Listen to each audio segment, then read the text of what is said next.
We are rolling into the penultimate day here in the first season of 2021 for Contenders China. In just a few short hours, we will say goodbye to our fourth place team, whoever that ends up being, and hello to one of our grand finalists. Welcome everybody back to the stream. My name is Possible. Alongside me is LaFawn. And LaFawn, we got some banger matchups for these fine folks today. Yeah, call it a day. Indeed, some fire indeed. There's going to be a quick look at our schedule, obviously, of the day as we get set to see these games underway. Of course, starting off with our two best teams in the region, arguably remaining, Bilibili Gaming and Team Chaser, followed up later on by First Fabulous Fighter and Ultra Prime Academy in the lower bracket. But, Paul, this season has been a roller coaster in terms of placements of a couple of teams, some staying the farther on top, as Bilibili has sort of been the cemented number one team, at least so far in the regular season. Yeah, I mean, we've had mostly 3-0s this bracket, and it's still been a wild ride, right? I mean, up in the upper bracket, we had just clobberings from FFF against Up, and then Bilibili against First Fabulous Fighter, right? Then a burner between Chaser and T1W, and then T1W, they go down to the lower bracket and get upset in dominant fashion by Up Academy. Now we get to see Up later on today rematch versus FFF. Yeah, and I think this is going to be an interesting one because, as we get set for our first game, the thing that we have to kind of talk about is that T1W not in the top four is a surprise overall, right? Especially after how they performed in the regular season, cementing, getting a second place finish in one of the knockout brackets. So they are, lower bracket round one, and T1W, a combination that is a little bit cursed, one might describe it as. However, starting off with that, Bilibili Gaming versus Team Chaser. I mean, this match here has the potential to be very, very good, especially when we, consider some changes that are happening to the roster for Team Chaser in the later stages of the season. I mean, with how tumultuous things get in China, I'm surprised by our predictions. Let's pull them up on the board because I gotta say, I think we're all cowards. All 8 of us. Every single one of us going with the boring expected team to win here. I was a little bit tempted, I'm gonna be honest, LaFawn, to put Chaser, but I chickened out at the last second. I mean, I at least have an excuse, right? Because I'm tied with my with two of my fellow color casters for first place. So I have an excuse at the very least to go for Bilibili. But I have to agree with you. I was thinking, especially after how Chaser played in their last game, they changed some of their, rosters up. Yang Xiaolong making an appearance as Taro Cookie was picked up by the Chengdu Hunters. And, how the roster would kind of perform with Late Young stepping into a more flexible role than he's historically been known for.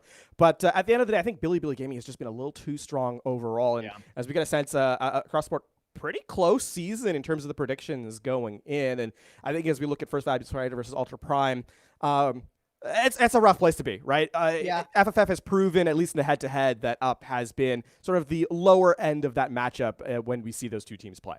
Up definitely looked better yesterday against T1W, but it's hard to pred Up when FFF 3-0'd him in the first round. Let's go into our first match of the day, though, because the winners finals, two teams undefeated in the playoff bracket. As of yet, they've both only played one game, though, so take that with a grain of salt. But these are our two heavy hitters. Bilibili Gaming, like you said, they have won both of our regular season weeks. One pretty dominantly, the other one maybe a bit closer, but now T1W is out, so they don't got to worry about that. And Team Chaser are fighting now not to just say, hey, we're hanging on for second, we're competing with T1W for that spot, but they want to prove that they can be the best team in China. For sure. Well, we got to take a look at Bilibili's roster because the way they got here has been off the back of some excellent gameplay from Pineapple and Alpha E on the DPS line, right? Followed up, obviously, by the team supporting them. But, the story really for Bilibili Gaming this season has been how dominant Pineapple is on, picks like Tracer, obviously flexing to hit scan, such as Ash and McCree. But I think a revelation this season has been Alpha E to a certain extent because, prior we talked about, Alpha E being an Echo, the sort of the Echo focus. And yet, in the playoff bracket, decides to pull out a Tracer and look stellar on that as well. The great thing for Bilibili here is when it comes to the DPS, they kind of have an embarrassment of riches. If they need to run double hit scan or hit scan with a Tracer, Alpha Yi can slot that in. The dude was a menace versus First Fabulous Fighter. It was like he didn't have a hitbox at all, could barely be touched, was getting some insane one clips, flanks up the wazoo, and was just a nightmare. And this is where the DPS, we got to zero in on it, right? Because we move over to Team Chaser, and don't get me wrong, their DPS are stacked as well. But one of them's just coming out of retirement, has been their coach for a while before this. Yeah, this, I mean, and, we can't talk about Team Chaser without talking about the kind of situation they've been in through the regular season. And that was a sort of one focused team, right? Have Aprita play Tracer and then, I guess, hoped when, he gets like a pick or two, which he almost certainly always did, and then kind of follow up as a team. I think if we're looking at Team Chaser from the playoffs at least, that has been a focus that's kind of shifted, right? So you talk about, Yang Xiaolong, but again, another sort of issue or limitation when it comes to Chaser has been that it's been as a Sombra focused player. And when you get to maps that don't really suit the Sombra, then Team Chaser have kind of struggled a little bit. Yeah, I mean, we're on the Owl channel today, so I expect a few fine folks remember Yang Xiaolong's Sombra from when he played on the Chengdu Hunters, and it is a sight to behold, don't get me wrong, but the meta can be a little bit of a rough place, especially depending on the maps we go to. Like, we went to Temple of Anubis versus T1W with Team Chaser, right? And Yang Xiaolong just had no impact on Sombra. So got to be keeping an eye out for that. The rest of this team, obviously phenomenal, and we got to keep our eyes on Aprita. Let's move over to the map set. Let's get moving into the game. We're starting off on Lijang Tower, which is a very, very, very, very good map for Bilibili Gaming. This map, I think, is probably the best place we can start off with for either of these teams, really. Get a chance to set the pace of play overall. And when you remove the sort of hero limitations out of the equation, then all of a sudden this becomes a contest of team skill. So, yes, for Bilibili Gaming, this is definitely in their wheelhouse. You can have Pineapple on sort of the comfort pick of the Tracer, and fine Tracer he is, one of the best in the region. Have Alpha E on the Echo that he's so strong at. But Chaser also have the ability to put a Prit on a strength character as well and sort of flex around that and kind of play to that strength. So, as I said, having the equation balanced for the hero selection, this should be a great one to open up as we get started on Night Market here on Lijang Tower. The gates are opening, and we already see a difference in composition. More of a rush style from Team Chaser. They're going to TP straight on the objective and make Bilibili come to them. But I mean, with Pineapple and Alpha Yi rocking the Tracer and the Echo respectively, this is not unfavorable for Bilibili Gaming. If they find the right timing on an isolated target, they can easily, literally beam that player down. Oh, Aprita is just waiting. Nobody has any idea he's here. But, I mean, is he really in the right position for a fight like this? The fight's in Team Chaser's backline. Pineapple is already down, but it doesn't mean things are necessarily going well for Chaser. They lost their main healer, so they have to start getting some eliminations because in an extended fight, they are going to lose out here. They've capped the point, which is a little bit good for them, and Bilibili seem hesitant. This has been a little bit of a rough play, especially with Kodama going down, right? You don't have the support of the tank, and with 800 be taken away, Team Chaser now are in the driver's seat. There we go. Yeah, no, they've locked it down. 800 was trying to capitalize before Kyo got back, but couldn't do so, and now Chaser have firm control. The question that comes now from Bilibili Gaming, especially with having given up that first fight and first cap, right? They lose a lot of percentage here, and things are starting to go from bad to worse for them because Team Chaser can now position aggressively, play around Aprita holding down angles, and deny Pineapple space, right? So you really need Alpha E to get in the sky and put pressure down range to give Pineapple the chance to even get to the back line here. Alpha E in a nice spot. Got that pocket of Hyunjae too, so going to be dealing quite a bit of damage. Aprita is there though, and you have to keep Aprita in mind at all times, right? Look at those shots. Nice stun too, and Alpha E's gone before he can do anything. 800 trying to answer back with this Primal Rage. Knocked one off the side, and Pineapple's good for a second. The Edge is 800's best friend right now, and despite an Amplification Matrix giving a little bit of damage over to Chaser, it feels like only a matter of time before Bilibili snowball this. How expensive is this going to be for Bilibili at this point, though, right? Because Chaser still has point control, and they're getting trades back. This is doing from bad to worse here for Bilibili. X-Ray lived so long there. The respawns are here for Chaser. They haven't given up the point yet. Okay, now Bilibili, they've coalesced, not literally, but, as a team, they've come together and managed to mostly take care of Chaser. But this is just such a great stall.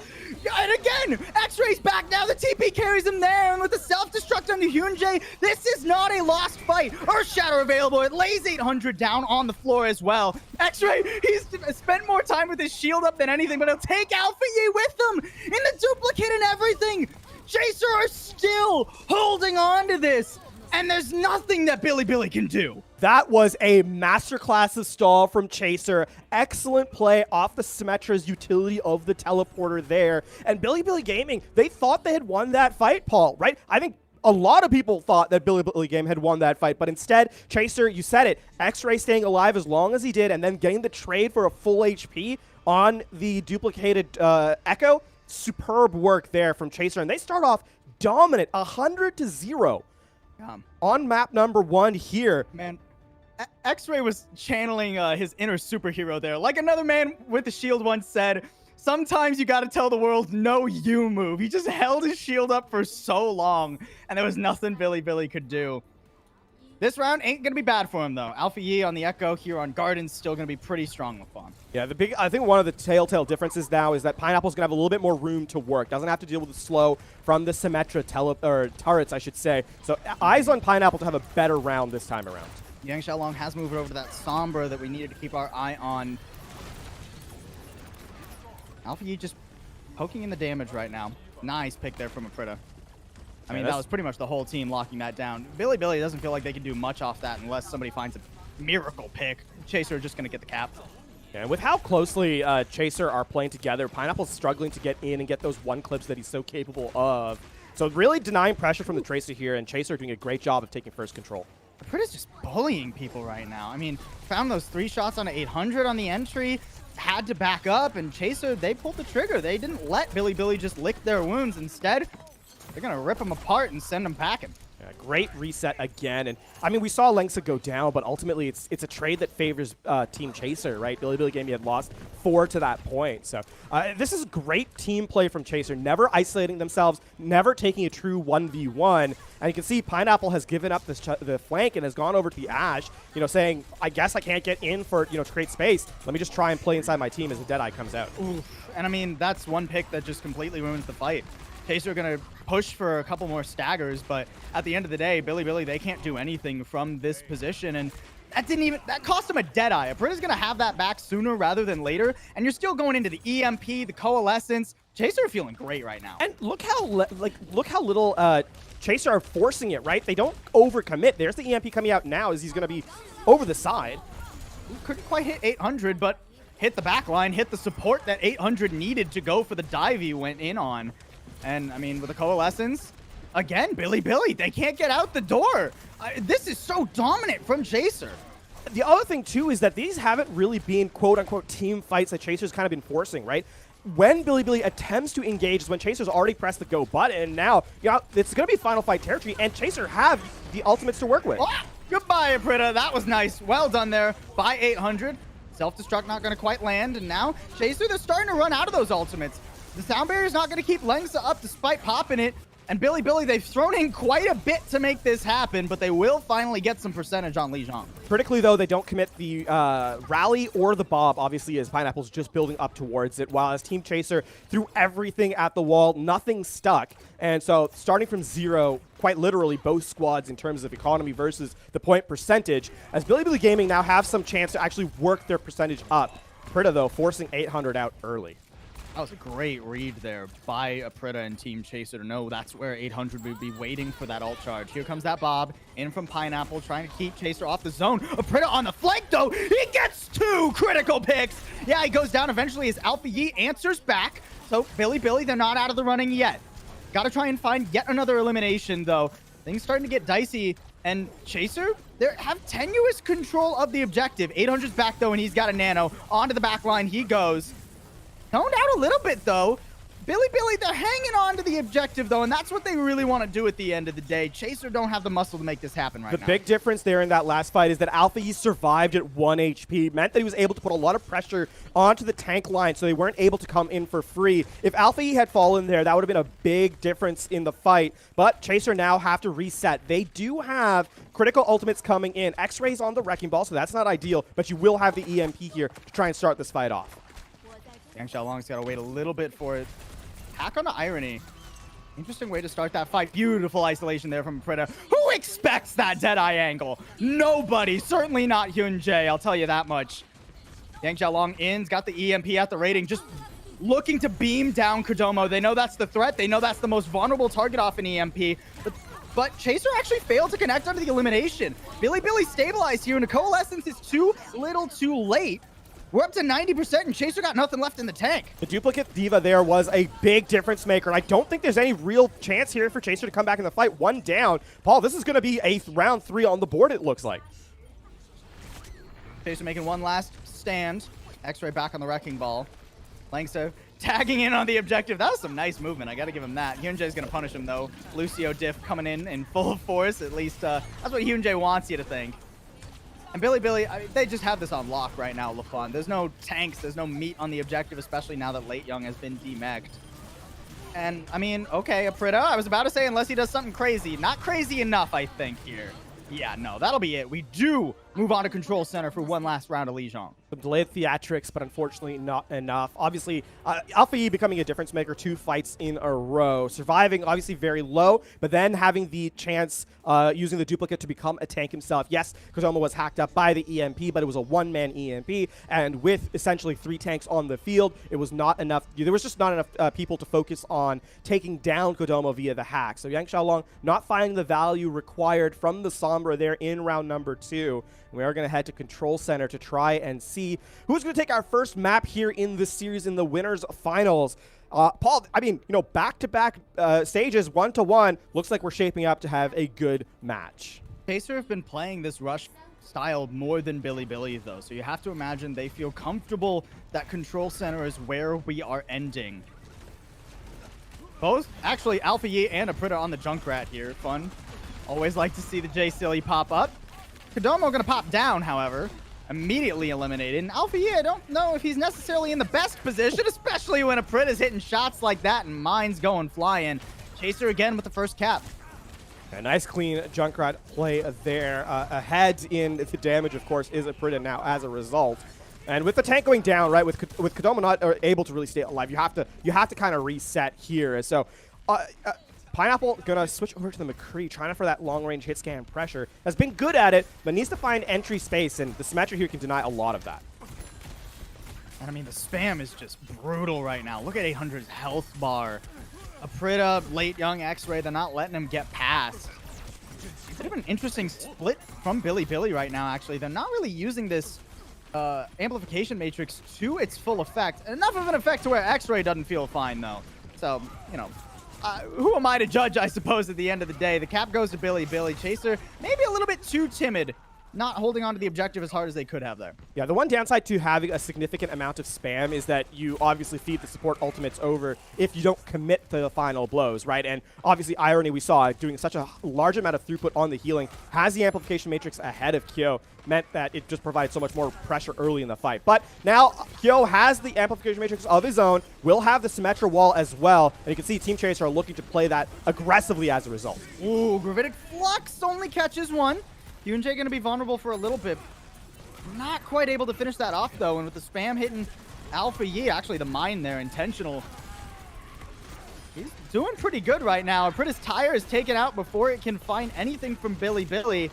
And Alpha Yi's still hanging on to his, as this is just complete mess right now. Nice shatter there. Oh, I think he meant to try and pin him into the wall off just a frame, but 800 couldn't quite get away, and now he gets the health back too, so X-Ray's gonna think twice about that. Meanwhile, the shield has not been protecting Chaser, so X-Ray doesn't have any friends. He eventually gets that pin he was looking for, but Billy is still feeling pretty good, especially as the tire runs on forward and grabs 3 for Alpha Yi.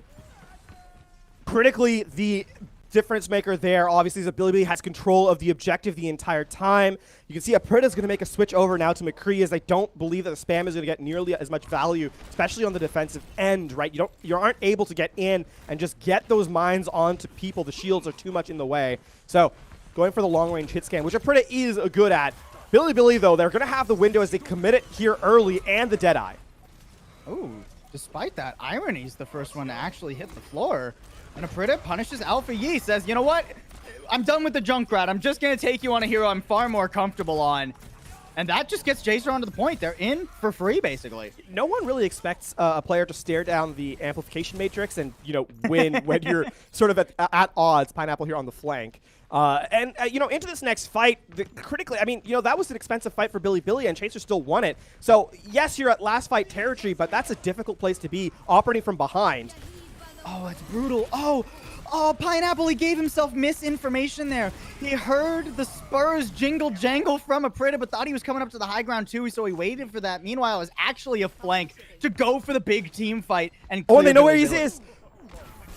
Oh, now there's so many people up here. Oh, poor Pineapple, dude. That is not ideal, to put it mildly, for Billy Gaming, because this is now going to trend towards last fight. And you have both the Earthshatter and this Gravitic Flux online.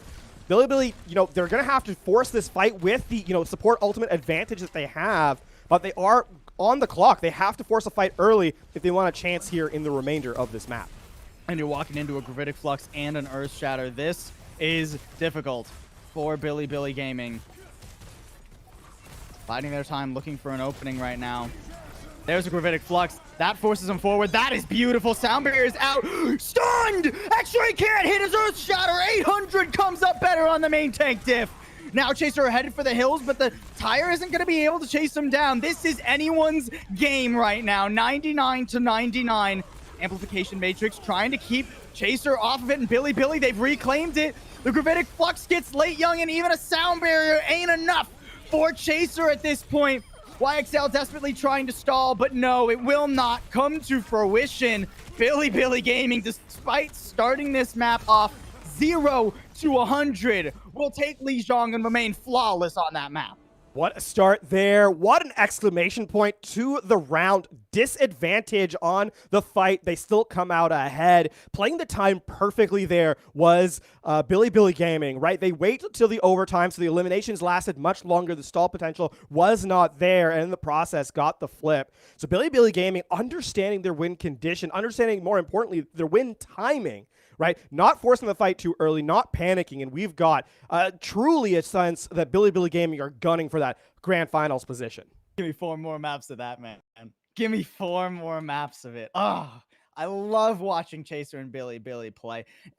I do have to keep in mind as well that last time these two teams played, it wasn't really this close, right? Pretty dominant 3-0 for Billy Gaming in the second week of the regular season. Now, a lot of that was based on the hero pools. Now, Aprita is certainly looking more comfortable, but man, credit to Billy. They don't let anything get the best of them. I think, that's mentally speaking, that is actually a big deal, especially after the 100-0 on the fight that they thought they had won, right? On round number 1, to come back and play as confidently as they did in rounds 2 and 3 is impressive, especially when we saw, it was close to having that second 100-0 on Garden, right? On that second stage. So I think for Billy Gaming, there's certainly a mental pressure that they've kind of dealt with, which Chaser clearly have to kind of work against, right? Chaser only had to win 1 fight, and this map would have been theirs. But instead, 2 rounds in a row, Billy Gaming doing a good job of closing it out. And I think, as we head into map 2 and beyond, you have to think that might come back to haunt Chaser a little bit, especially in terms of sort of the mental aspect of the game. I think in terms of how close it was, though, I hope Chaser are feeling good about that, right? Yeah.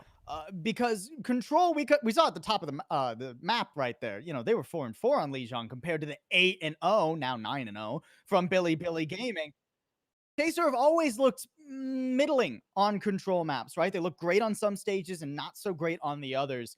So I hope they don't carry that sort of, we just needed to win 1 more fight mental into the rest of the series, because it still has a pretty good chance of being close. Yeah, well, speaking of the rest of the series, we got to look at our map set for map number 2. Something we have to talk about and we haven't really addressed is Yang Xiaolong's hero pool, right? What has he kind of been playing, and how do those maps play to his strengths, which primarily has been the Sombra. We are going to head to Junkertown for our escort map, and, this is an interesting one, because does this fit into Team Chaser's kind of repertoire of trying to force the Sombra? I think you can definitely make it work on, the longer sight lines, having the Sombra stage, get into position to farm the EMP. That could be a difference maker here. Or will, YXL bring out something totally different and try and surprise both us and Billy Gaming? Starting out defensively, I think definitely helps YXL, right? Yeah. Because you can play more that counter style, especially if Bilibili lock in what they're hovering over right now, which I think they will, or at least something close to it. You can look more so to negate players like Alpha Yi or Kodomo. The EMP is a huge factor against a composition like that, so I think this certainly will work well. And a Prita on anything is good, but a Prita on the Widowmaker, that has me shaking in my boots, Lafon. I would not want to go up against a one. And as it were, as we see Pineapple open up on the Widow. If anyone can duel a Prita, it is Pineapple. That is true. And we are going to see if he can do just that, as Bilibili kind of set up here for the first fight. I mean, last year, we were talking about Pineapple as one of the few hit scans in China who could duel Dia, right? So, definitely keeping your eye on that. Can't keep our eyes on Alpha Yi anymore, though. He's getting sent back pretty early, and Kodomo's not having too much fun either. That's an early immortality field. Lijang is chunking some damage. Nice flank. Or actually, this is Pineapple. I thought that was a Prita for a second. I thought he'd gone for the big moves there, but either way, Pineapple just watching the flank, making sure that Prita wasn't doing that. And Chaser have just been systematically decimated in this first fight. Curiously, Lijang walked into the immortality field, I think expecting to be able to take it out and Irony as a result. But instead, Kodomo punishes, and that just opens up the floodgates for the DPS of Bilibili to get a little bit more space, specifically Alpha Yi. We can see him setting up here on the flank as well. And this was the map where Alpha Yi against FFF was another animal entirely. He knows where a Prita is instantly! There's nothing a Prita can do there! And then he's back in the fight, getting another kill on Kyo. This is a Tracer player coming online. This is terrifying, Lafon, because this is now the second time we've seen Alpha Yi put these performances up on Junkertown, and I don't think it's going anywhere. I have to agree there. The other thing, too, right, is that it's even more scary for this is that even if, for some strange reason you need sort of that projectile player, Alpha Yi can step into that, and you still have to deal with a Tracer who's as strong or even stronger than, Alpha Yi is. And yes, Pineapple didn't do so hot on map number 1 on the Tracer, but that is still in the back pocket. Vidic Flux at the ready for Kodomo. Surprised he doesn't pull the trigger as they're coming out that choke point, but just wants to wait until Bilibili feel more comfortable, or maybe he won't even need it, honestly. Lijang's already gone. X-Ray on the Wrecking Ball doesn't really synergize with the rest of this team too much. I mean, looking at Chaser's composition right now, Lafon, this is just kind of rough to get through any of these choke points on Junkertown. For sure. The one thing that we are going to have to see, though, is the Gravitic Flux from Kodomo is going to be tough because he has a lot that can kind of stun him out of it. We're going to see the rally here as Kodomo. Ooh. Kodomo, maybe a little bit too feisty there, buddy. I'm going to be honest with you. He's back to his team. He survives it, though, and with rallies out on both sides, everyone's hanging around for a while. Maybe not 800, though. Burned immediately after that EMP comes out, and finally, Chaser find their opening. They're going to be able to stabilize a bit. Yeah, that's a brilliant EMP from Yang Xiaolong. Just on the periphery of anybody who's even close to him. So even though it's it looked so close to missing, but gets 4 instead, and not even close to any stuns to deny it. That is a big win, especially denying the supercharger from 800, who melted, as you saw. So now this next fight opening up, Lijang is going to have a much easier time of setting up with the Gravitic Flux. And, I mean, this fight's now going to be delayed even as a result of Kyo just taking out Alfie off, I believe, a stun from Lingsa. I mean, the good news for Bilibili is that it doesn't really affect how the movement of their pack works too much, right? The 5 players that are sticking together. It just means they kind of have to wait before committing to this fight because they don't have Alpha Yi on that flank. But he's going to be back. Gravitic Flux beautifully placed, but it only catches 1. It keeps the rest inside the doors, though. And Alpha Yi's gone again. Apritis found that one coming into the back line, is now fully prepared for Alpha Yi's playstyle, it seems. And Billy just have to hit reverse again. Credit to Lengsa 2 fights in a row, because getting the assist on the Tracer means that Lengsa is marking Alpha Yi specifically.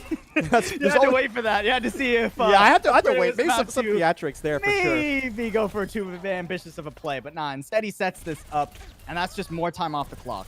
Yeah, you can see now. Look at how Alpha Yi is trying to take the flanks, and I think a lot of what's going to find success for Bilibili Gaming on this map has been historically Alpha Yi getting into the back line, start putting the flank pressure on.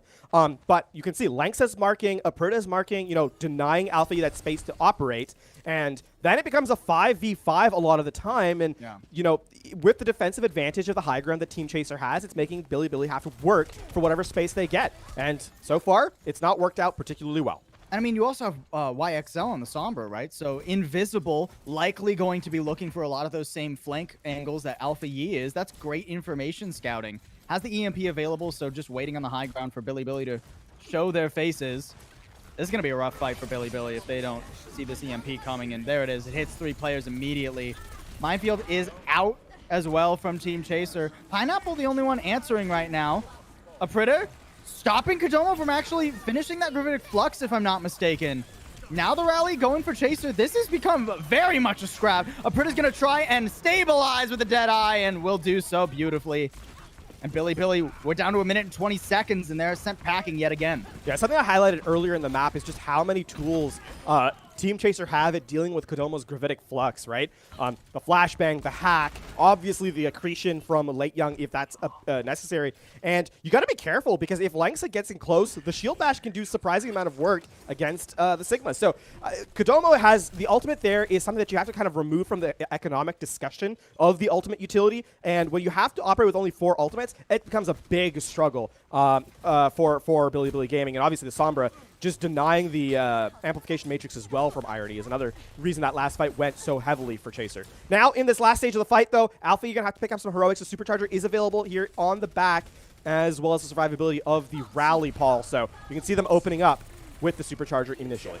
Yeah, Supercharger Rally. I mean, Bilibili just want to force Team Chaser into a fight, but look at the positioning. Chaser just backpedaling, knowing, hey, you have the advantage right now. We don't want to deal with that. We've got some time. We can get a Gravitic Flux and manage to take down Kodomo. Now the shielding is far less for Bilibili Gaming. They have to be careful how they actually approach this. We're down to 10 seconds. They don't have time to be careful, Lafon. They got to just rush out here, and Chaser playing literal gatekeeper right now. You can barely touch the payload from that room. 800 dipping his toes on. Great peel, too, from Lijang there to keep Kyo alive. Alpha Yi has been completely shut down, neutralized entirely. Chaser have found their footing. It looks like they're going to be able to shut this down. Still a lot of players here for Bilibili Gaming, so I don't want to count any chickens. They haven't hatched yet. Pineapple desperately trying to get his ult off. There's so many hit markers, but his whole team's dead. And that is Bilibili held shy of the second objective. That has been a real read in terms of what Bilibili Gaming's win conditions are by Team Chaser here. I've seen, now this is back-to-back amplification matrices that got 0 value. First from the EMP from Yang Xiaolong, second from the minefield from X-Ray, placing the mines directly on the amplification matrix area of effect so people couldn't shoot through it. You know, Team Chaser has been identifying which vectors Bilibili wants to attack by and has systemically removed them, right? We saw Alpha Yi there get marked by Yang Xiaolong. Previously, it was Aprita, and then on top of that was Langsa as well. And then the peel, we saw that come in too. So Team Chaser has done a great job of seeing where Bilibili are attacking from and then denying it. And that has to be one of the only rounds this season, at least one of the only ones coming to memory, where we can say that a team shut down, also phenomenal, especially, you know, Pineapple, but how many times can we actually say that a team effectively stopped him from just running rampant? That feels like one of maybe 2 rounds in all of this season. Yeah, it really is a testament to how Chaser has evolved here in the playoffs, I think, because they have made themselves a genuine threat to deal with, where before, as we said, it was basically just the Aprita show. Now we're seeing great team play from the rest of Chaser as a result. Yang Xiaolong on the Torbjorn. So it is a pick that he showed on Monday when Chaser played versus T1W. This makes things a lot more difficult for Alpha Yi yet again, right? You can't just pressure blindly into the back line because you have to deal with the turret as well. And that makes Aprita so much safer. He can go for these grapple shots as opposed to having to use it to escape. Now just a brawl toward this choke point, as we'd expect from a Junkertown push with double shield in the meta. Aprita's going to go down, though. Alpha Yi, not worried about that turret. Just going to get all the way around and find Aprita in that backline. And I mean, that stalls Chaser unless they can muscle their way through the middle of this map here. Actually, Bilibili, the one's muscling through right now, just keeping Chaser at bay. And, you know, that's actually going to mean that Aprita switches over to the McCree. They're trying to play this brawl instead. And Pineapple says, all right, I've got the range advantage, finds 2, and this fight's over. And this is one of the things we love. about Bilibili Gaming, right? Even when the composition is built to counter Alpha Yi. I mean, you've got 4 characters on Chaser's comp that are literally built to counter Alpha Yi. Pineapple still does work, but now he's down. So who's going to come up with the goods? Kodomo trying to be the answer. Has to fall off, though, and the Gravitic Flux didn't hit what he wanted. Coming back to his team now, but 3 in the Gravitic Flux come out the other direction from Lijang, really showing up and getting Chaser through that choke. And this is now going to be Bilibili actually committing a couple of resources there, the Amplification Matrix and the Rally, to a fight that they had lost members, right? So this is going to now be, I think, first point captured, and Bilibili are making a couple of changes. We're seeing the Genji here from Alpha E. Oh, brother. I always get nervous when I see a Genji Lafon. It doesn't matter who it is, in what region, I always get nervous when I see a modern-day Genji. Especially when it's not supported by an Ana, right? So you're not going to have a Blade or a any of Mercy. those engagements. There's no Mercy either. I mean, who dives in with Alpha Yi is a question I am genuinely curious about. Ooh. Oh, couldn't quite finish it off. Pineapple just with that one headshot onto Yang Xiaolong. Lijang doing a good job to body block the rest of that. So the one thing here that Alpha E can actually do is that he can take advantage of when Pineapple hits a headshot onto a tank. And on top of that, because he has high ground, he can actually rotate much more easily than the rest of his squad, providing alternate avenues of pressure. So that's where this Genji actually comes in handy. Speaking of an alternate avenue, Aprita, how'd you get back here, buddy? I mean, that's a massive annoyance for Bilibili. They can't even stand on the high ground anymore. The Molten Core's keeping them off. Chaser wiped the floor with them. The cart continues to move as a result. Oh, ooh. I mean, Genji's flashy, but sometimes that happens. You're like, oh, Genji. Heading into this next fight, though, I mean, Bilibili Gaming now have this full height control. And I don't know. Can anyone touch? Pineapple has to grapple out onto the point here. Oh, and he gets bashed. Chance to. Stunned. Eliminated. Boom. That's it. Map done. Chaser. 1-1.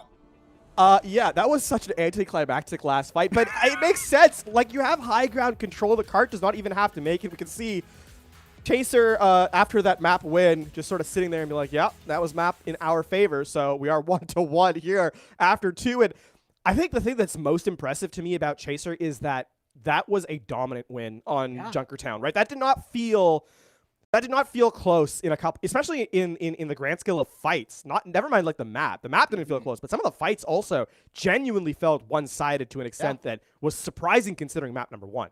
I mean, there was one fight on the first round where Alpha Yi, we were worried he was going to run away with it. And there was one fight on the second round where Pineapple popped off and got 3 headshots. But outside of that, it seems like Chaser really had a good read on Bilibili for this map. Despite the lack of footage, they would have seen it against FFF when Bilibili played them on Monday and said, yeah, we can totally punish this. We know what they're trying to do. We know where they're trying to hold. We're just going to annihilate them there. It's a great selection, and now we're tied up. Yeah, I mean, you know, there's a couple of things that come out here, right? Because it's number one is that Yang Xiaolong has been sort of the question mark. You can define it as a question mark. You can define it as an X factor as well for Team Chaser, right? If Yang Xiaolong performs well on the characters he's selected, it makes things a lot more difficult for the other team because no one plays like Chaser does. You know, this is not a case of like Team Chaser doing you know, something strange and unwieldy out of, you know, just because they have nothing else to do, you know, through the regular season. But again, Yang Xiaolong is making an appearance for the playoffs for the first time, and I think this is throwing genuinely the Bilibili off, especially as we've seen there on Junkertown. Well, we're going to continue this series. Chaser already probably pretty happy that it's closer than the last time they fought Bilibili. Still at least 2 more maps to go. Still hoping for that map 5 too. So we're going to go to a quick break, folks, but stick around because we'll be back lickety split.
Welcome back, everybody. We're in the winners finals here in Contenders, China for our playoffs. And if you're just joining us, map 1, Lijang, was a very contested fight between Team Chaser and Billy Gaming.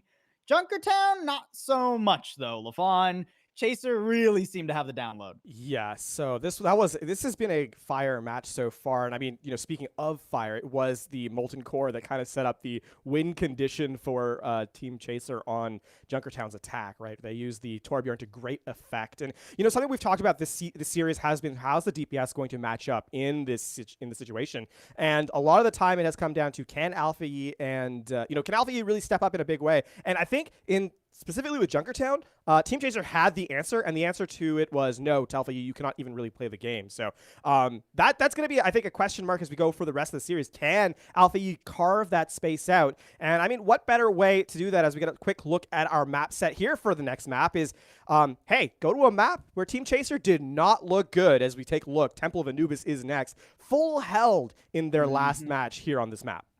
Yeah, T1W completely shut out Team Chaser. It was the first time that T1W ever beat Team Chaser on an assault type map. So this is a very smart and a very easy read for Billy Gaming. There has been 2 days since we last saw Chaser here, so maybe they've found some workarounds. Maybe they've made some adjustments to make this more competitive.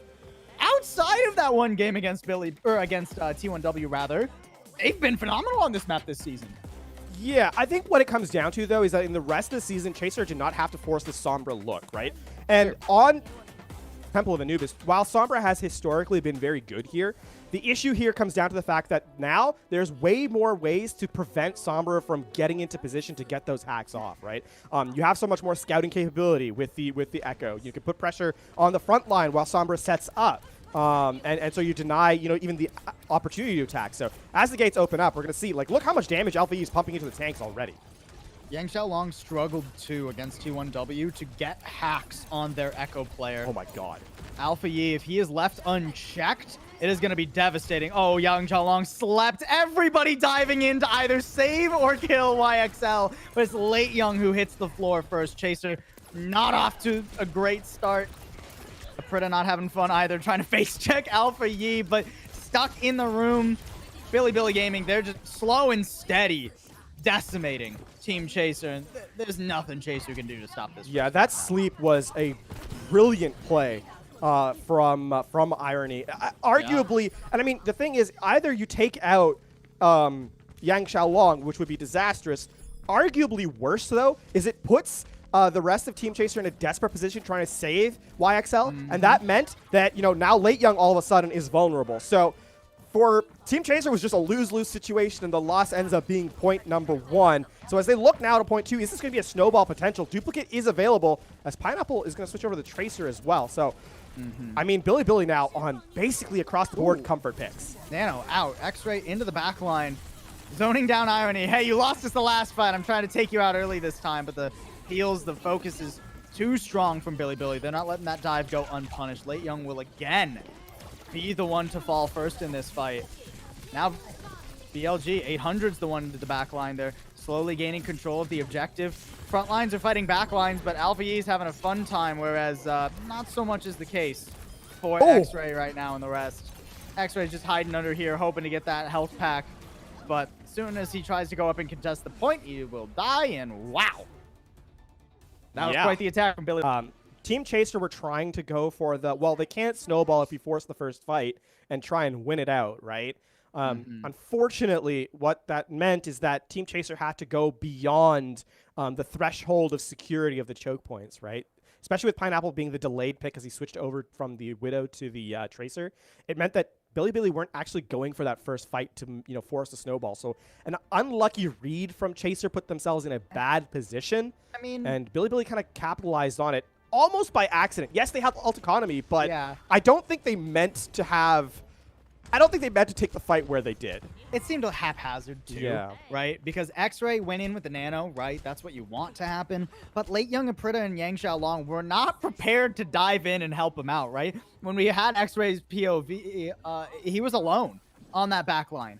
Lijang was just joining him. Right as X-Ray leaves, Lijang is out the door, and he's like, oh, wait, where'd everybody go? And then Billy's like, we're still here. Don't worry. We'll take you out of mech and then just win the fight from there. Yeah. And things get even more difficult now for Team Chaser because attack is where they really struggled on Monday.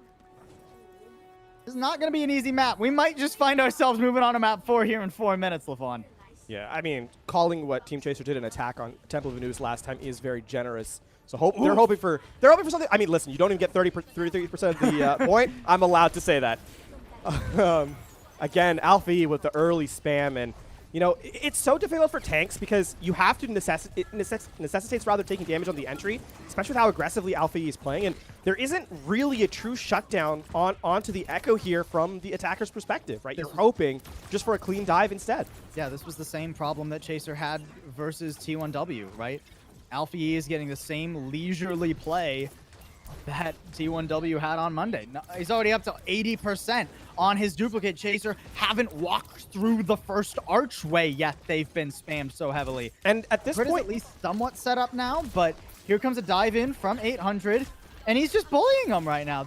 There's nothing that Chaser feel like they can do. They finally get a stun on 800. Can't quite take him down, but they'll trade YXL. X-Ray into the back. Finds the Mercy. That's a vulnerable target. Beautiful bubble from Kodomo, keeping Hyunjae alive, though. Big problem is now he still has to jump out, right? Because there's no alternate pressure angles. Aprita has to dash away as well. Recall is spotted. And with him taken down, you know, now Billy are in control. I don't think this fight's going to be traded out. I mean, Aprita's gone. What can this composition do without Aprita or an EMP? Neither one is anywhere near. And look how much damage X-Ray takes. He goes in, he barely gets a second before he has to jump back out, and that just leaves Chaser so vulnerable all over the board. The other thing, too, is that at no point has Team Chaser really been in these fights, and they've wasted 2 minutes. So I think the thing you have to kind of decide now if you're Team Chaser is if you're not going to force a fight with speed based off the Sombra and the Tracer, then what you have to kind of do is play Aprita on the hit scan to deny Alpha E space in the sky, right? And then just have the EMP farm happen as a sort of tertiary objective. Because right now, Chaser does not have a win condition other than Yang Xiaolong get EMP and then we go. And with how slowly that's happening, you only get one fight. And Temple Anubis has become a sore spot, it seems like, for Chaser at this point. And, I mean, Chaser, they have a lot for this fight already. Nano in, creating quite a bit of space. Pineapple feeling the pressure. Alpha E's not letting the rest of Chaser get to the objective, though. That duplicate, even though he doesn't have high charge, it's enough of a threat up on that high ground. Finally, Pineapple will fall in 800. Finds himself in a room that he can't really get out of very easily. Finally makes his way out. But, I mean, onto Aprita, that's not a target he can find. And down to 7 health? Complete. Okay. I was going to say, please finish him off. Now, Chaser, they have a strong advantage. Are they really going to EMP? Well, I mean, you have to close out the fight at this point, but they're going to wish they had that for second. Yeah, now the map commentary goes not to, you know, can they capture first point with the utility they have? It's, well, you used everything, so you better win the first point. And now how do you work on time bank for second? Nice. Oh. They use Grav! Is that the Grav? And they're, I mean, Hyunjae's up there too. Okay, they get 2 players out of it. That makes it worthwhile. Don't know if that second pick was necessarily intentional, but we'll take what we can get for Chaser at this point. Oh, the sleep. Slept in the back line too. The rest of Chaser being kept out by the Bob. Nice stick there from Aprita. Keeps Chaser in this fight, but they've lost their main tank. Alpha Yee's back. This isn't really an entry.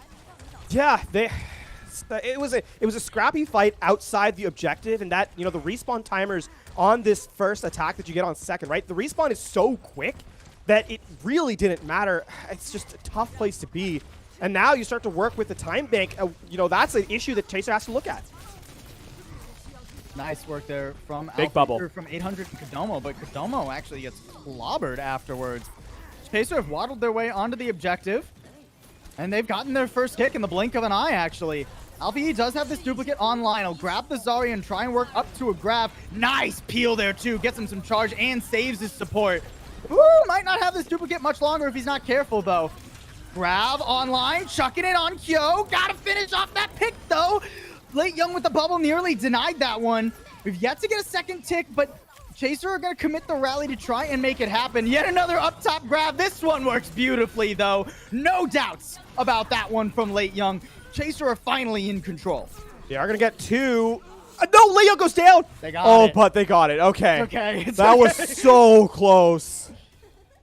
That was a Like fraction of a second. We go again. We go again. That was a fraction of a second from just crushing Chaser's hopes. They still have a time bank disadvantage of 50+%. 2 minutes to 4:48.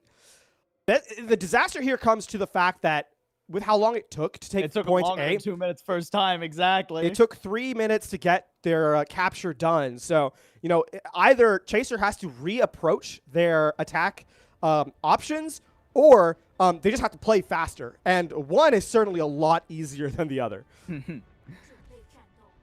Well, They're just going to go for the same thing. yeah, no reapproach, no decision differences or changes in terms of composition at the very least for either of our teams. And I mean, Yang Xiaolong, I feel for you, right? Like, this is not an easy Sombra map. So the fact that Chaser want the Sombra here is what is making it difficult for Yang Xiaolong. Yeah. But we need an EMP pre 2 minutes. I think the thing here, too, has to be that, you know, Billy Gaming, if you're going to face tank the damage that Alpha Yi, if Chaser are going to face tank the damage that Alpha Yi is doing, then you need to build the first fight Nano has to happen in around 45 seconds, right? It can't be this minute plus opportunity. And if you're not going to do that, then this comp honestly falls apart. You can see YXL, oh god, forced to recall almost immediately. Great bit of scouting there from Billy Gaming. Was definitely going to try and go for an aggressive hack. Now doesn't have the opportunity to do so. And Billy, they're just holding strong on this archway. A couple players sneaking past them, but it's not something that Chaser can make advantage of. We've burned 30 seconds off the clock. We're getting close to that nano that you were asking for, though, Lafon. They're not going to be able to ready to go. It's 40 seconds. Still doesn't have it. Gonna have it right here, and you have to imagine they're just gonna pull the trigger on this one immediately. Oh, big start. Down. Opening has suddenly been found here. There goes 800 into the back. Yunjae, a bubble, just barely protecting him. Good peel there from Kodomo, but it doesn't stop the fact that Chaser are on the forward march. They've made their way onto the objective now. At the very least, they'll probably get a tick here. Prita rather, up on the high ground, contesting that back line. Ooh, Pineapple can't quite find the angle there. Trying to shut down YXL before an EMP is an issue, and will do so beautifully. Billy are back, Lafon and Chaser. They haven't made enough happen.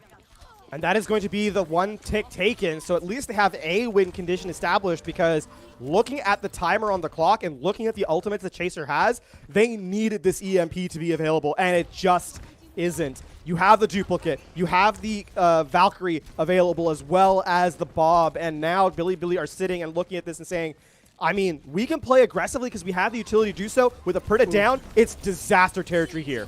And Billy, they're not letting Team Chasers see the objective. They're taking the fight all the way to the attacking team. Alpha Yi, instant primal off that duplicate, will get burned out of it with a solo grab, but is anyone even on the point? No. Chaser, they get 40.5%. But if this is a hold that Chaser is capable of doing, the series should be theirs, right? Because you start off with 4 minutes to take the first full point. You have more than that to take just under half. Certainly. It's the composition that Chaser's running, right?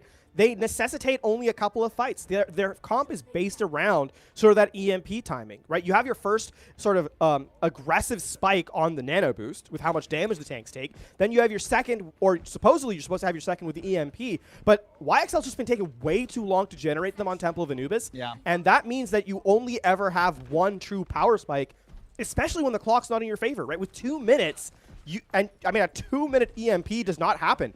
That's just, you can't have that happen if you're Chaser.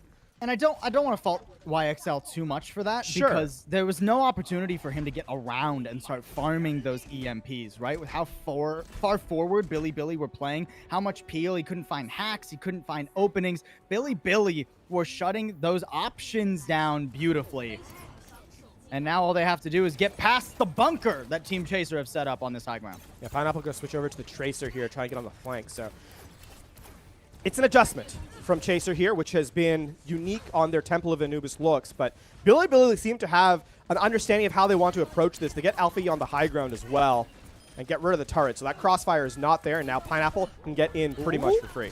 Nice stun, but it's not something that Chaser were able to fully capitalize off of. Ooh, nice. A Preda? All right, going under him. The res comes through, but Yunjay ain't around to see it through. And I mean, 800 is just completely isolated here. That was a good first fight from Team Chaser. And this is, I think, the first time that Alpha E has really not gotten away with just spamming damage in, right? On Temple of Anubis. So a little bit better now for Chaser. They take that first minute off the clock, and they extend that fight. That could easily have been with Alpha E going down. That could have taken a lot shorter of a fight. So credit to Team Chaser for making that extend. And if they can keep shutting down Alpha Yi, I mean, that was what won them Junkertown, right? Was shutting down Alpha Yi consistently. The problem here, right, is that Billy just needs to farm 6 and go. Yeah. And I mean, Alpha Yi's got the nano on him now. Is getting zoned out a little bit there. And Prida, keep it on him. Prida again on a flank. This guy gets to the wildest angles on McCree, and it seems to be working pretty dang well.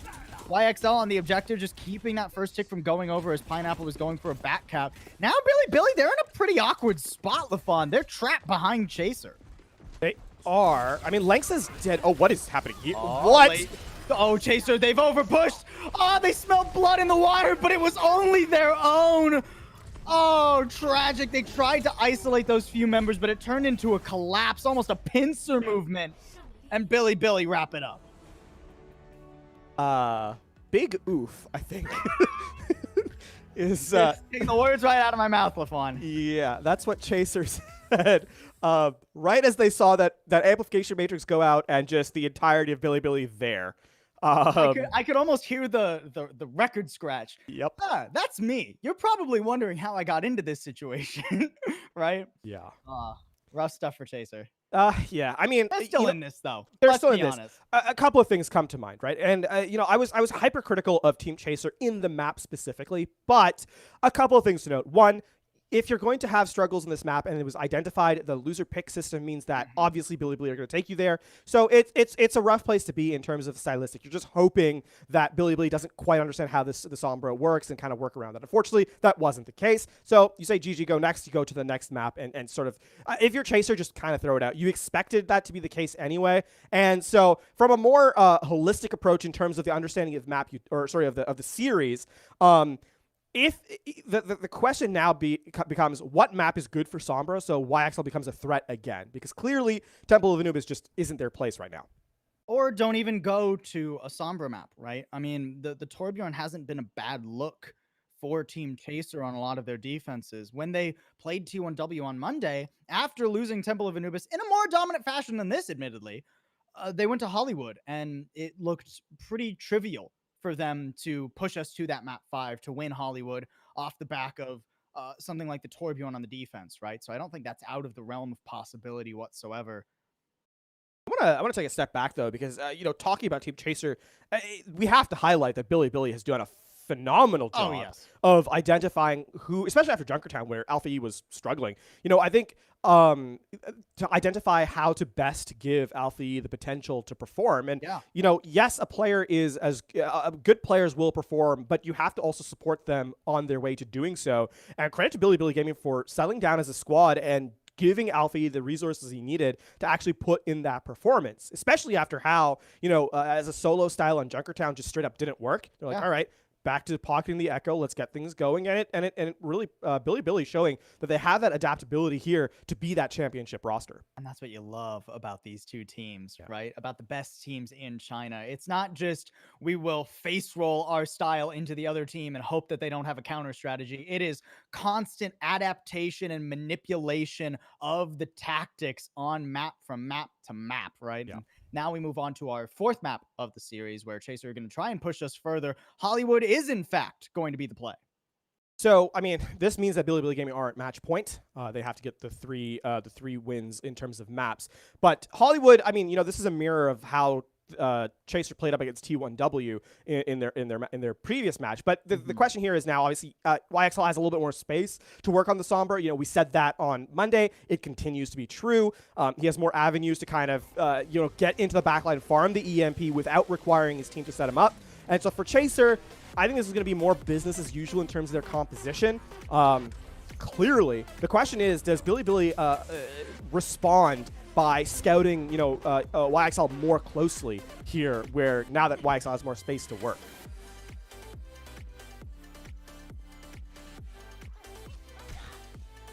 Yeah, I was just jamming out to the music there. I like this. It's good. This is nice. Can we? I like the somebody backdrop figure out what that song is. I want that on my Spotify playlist. I like the Hollywood theme remix. Thank you, producer. We have an instant figured out. Oh, double blink, triple blink into recall with the bubble. Nice. got 0 ult charge out of that though. Oh, it is. Anti-2. Uh-oh. No, it's okay. It's okay. They're far enough back. I was worried that was going to be an instant follow-up. Aprita was going to just go in and clobber Alpha Yi. Oh, and now we get that Tracer 1v1. It's been eluding us just barely between Aprita and Alpha Yi. Of course, it's not going to matter at the start of this fight. 800's already gone, and that does not bode well for the defense. But speaking of that was off the back of the hack from YXL, so already making his presence known on the Sombra here.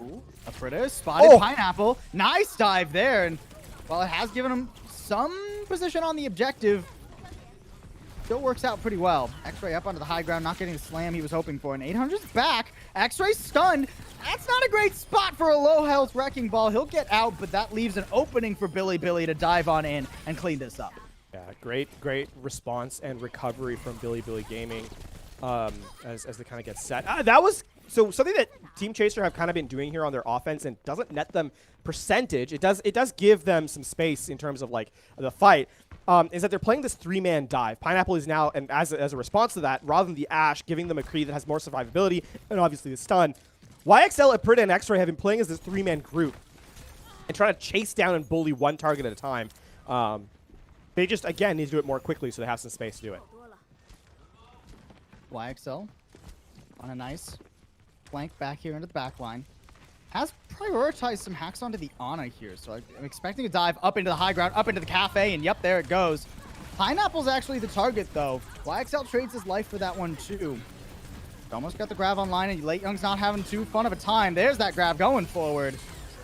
Gotta clean this up. Bilibili, it's a little bit of a struggle, but Kodomo's doing his best to lock this down. Not positionally ideal, but, I mean, there's just enough support to where it doesn't matter. He had the nano and everything. Exactly, yeah. The nano is, I mean, survivability is one thing at all, but, farming up. Nice charge here for the Ana. Irony keeping Kodomo alive, so Kodomo says, here's your next one. Chaser now are getting to that point where the EMP is coming online. It's been slow going, though. This has been 2 minutes and 15 seconds plus. It still doesn't have the EMP. They just need to be generated faster, but Bilibili doing a great job of spacing out so Yang Xiaolong can't actually farm. Ooh, this is a nice spot from Pineapple, too. He can avoid the EMP, threaten the Deadeye if he can get it up in time. There's that EMP going out. It didn't hit pretty much squat, though. A little bit rough there for Chaser, and the Nano went on to X-Ray, I believe, to save him. So the T's not really bearing fangs despite that.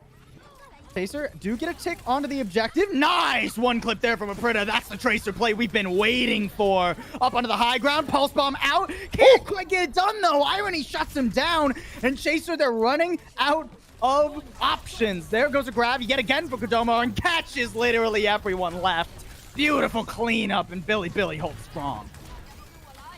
Still not over and done yet, as Lei Young and Yang Xiaolong trade away, but the staying power just isn't there, especially with the DMAC. And now Chaser are going to have to retreat. Aprita did not get the memo. Alpha Yi will get the cleanup. And that's just shy of 2 ticks. And now you're in the last fight. 30 seconds remaining. You still don't have the objective.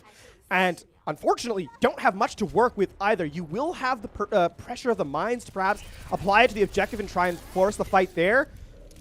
But, I mean, you need... running out of time here is a big issue for Chaser. The mines need to isolate somebody critical for this fight to really work. And a Nano at the ready. 800's diving into the back line. Alpha Yi's there to support too. Kyo feeling so much pressure, and both the supports are down. Team Chaser, they'd need a miracle at this point to actually get this objective capped. And a miracle ain't coming through. Instead, it will be a full hold. Just shy of 2 ticks taken for Chaser. To add insult to injury there, Yang Xiaolong, as he's activating the EMP, does not even have it fully commit. And yeah, it's so hard. A great online. Yeah, Billy with the aggression. You know, if the Sombra is going to be a thorn in your side, just don't let her set up. Right, the one weakness, if you will, of Sombra is that she requires time to get into the backline, right, and kind of uncloak and start putting damage in, find that hack. Billy have done, after that first fight, have done a good job of just of playing the fight before Yang Xiaolong gets into position. And then it becomes a 5v6. And credit to the backline for Billy Gaming. Irony and Hyundai doing a great job of surviving these dives. We saw Irony straight up eliminate Aprita on the Tracer. So if the Ana can do that, then you're sitting pretty and you're saying, well, yeah, that's cool. Your dive doesn't mean much to us. And now on match point, Billy Gaming only have to take 2/3 of the objective. And it's looking ever more likely. What you got for us, Team Chaser? Torbjorn's coming back out once again. Backs to the wall. Team Chaser opt into the bunker-style defense. It looked pretty good on Monday versus T1W, but Billy has proved to be a completely different force. And the critical thing here is that Chaser cannot lose a fight, right? Yeah. On Monday, they had the benefit of having the map capture. Here, no such case. They have to win the entire objective if they want to keep the series going and go to a map 5. And already Alfie putting in so much threat on the air with this Echo. They do have a Aprita on the Ashe this time, though. Alfie is not going to be uncontested in the air as he was on Temple of Anubis. Double sniper. Billy, they know how much time they have. Just play for a pick. Let Pineapple and Alpha Yi, or not double sniper, what am I talking about? Echo's not a sniper, folks. Although he can duplicate a sniper. Probably not going to. But the pick composition more so is what I meant. Pineapple gets stunned there from the accretion from Lijang. They can't, they can't go on. And the other thing too is, yes, this isn't double sniper, but it allows, it's like the Pharah comps of old, but with a much more mobile character. And the first pick, Yang Xiaolong down. The turret follows. Aprita gets a couple, though. Not letting Billy onto the objective uncontested. Oh, but I mean, that's just a meat grinder. Alpha Yi with a focusing beam on one side. 800 with a nano on the other. And it is going to be a tasty, tasty dish that Billy are cooking themselves up. An appearance in the grand finals. YXL, I mean, can you even get there? No. Billy 3-1 Team Chaser. And move on to the finals in a strong fashion. GG's come through in the chat from both squads. We see the celebration from the teams as well. Billy Gaming as we get set. I will put a small asterisk here in that Chaser still have the lower bracket run. And looking at this, they don't have their mortal threat to look down at either, right? They have to either play against Ultra Prime Academy or First Fabulous Fighter, which is obviously our next match of the day. But, they're looking at that and they're saying, we have the time to kind of A, scout out what they're going to do, and then B, we feel confident because we've played these teams and we know how much we can kind of stand out above them. So for Team Chaser, this is not, I don't think, even close to being the end of the road. No. I personally fully expect that we will see Chaser once again in the grand finals fighting Billy. But today it did seem like they had some awkward reads at the very least. These were the vague concerns we had when they played against T1W. Admittedly, they came on top in that series, so it was hard to batten down on those concerns. But now, I think it's safe to say that YXL, despite being a phenomenal Sombra in his own right, and evidently very good at understanding the game because he's been coaching this team, keep in mind, this whole season, the Sombra has been effectively shut down by Billy Gaming. The Torbjorn didn't really have the impact it was looking for on defense whenever they pulled it out. So I think we need to see some fresh looks from Chaser later on in the playoff bracket. A couple things I want to note before we get to Billy, though, is that, one, they shut down Pineapple on the Tracer. pretty effectively, I think, right? He didn't have the pop-off moments that we normally expect from him. Yes, Temple of Anubis was still dominant for Billy Gaming, but I did not feel that level of explosiveness that I'm used to seeing from him. And I think for Chaser, they have some real moments. I think they're maybe like 5 or 10% away, which is definitely viable before they get to sort of reset and look to who their next opponent's going to be. Very, very close. Now, obviously for Billy, though, we got to talk them up because in the grand finals, our #1 team, first overall in the season, and for the most part, make it look easy on their way there. This match was close, but it was still a 3-1. We didn't even get to the map number 5 off the back of Team Chaser's pick. So for Billy, still very much the favorite in the grand finals.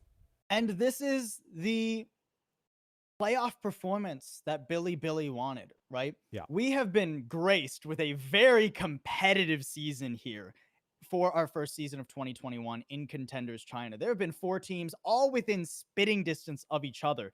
But Billy, if they can just win one more match, they cement themselves as the best team. Maybe not by a huge distance, right? We're not talking about CC levels of dominance from last year, but they will be the best team, and we will have no doubts of that moving forward for the rest of the year. Just one more game for them.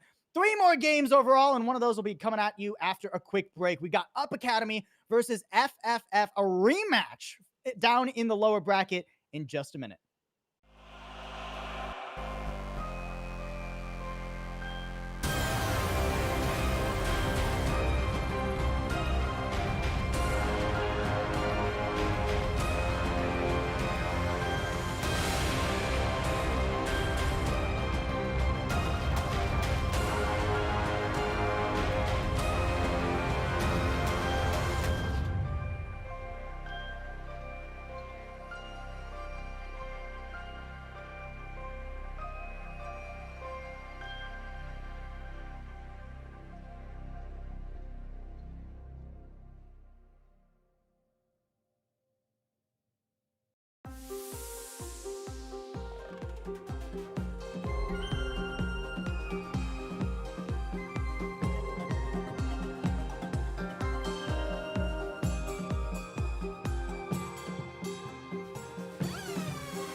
I'm lost. And yet I can feel his presence. Kenobi. Kenobi!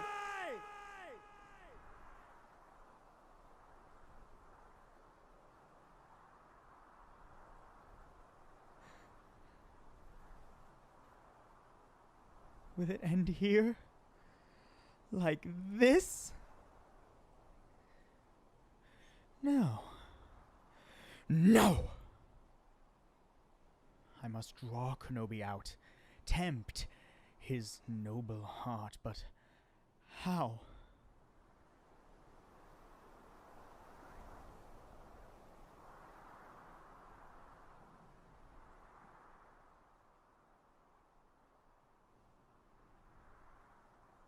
I know.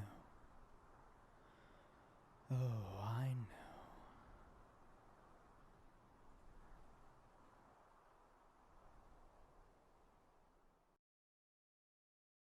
Here we are back for Overwatch Contenders. I've yet to draw Kenobi out, but I'm sure we'll be seeing him soon. We're back already. Billy Gaming versus Team Chaser 3-1. It was close in the first half. Then maybe not so much. Once Billy really seemed to get the download on Chaser, LaFawn.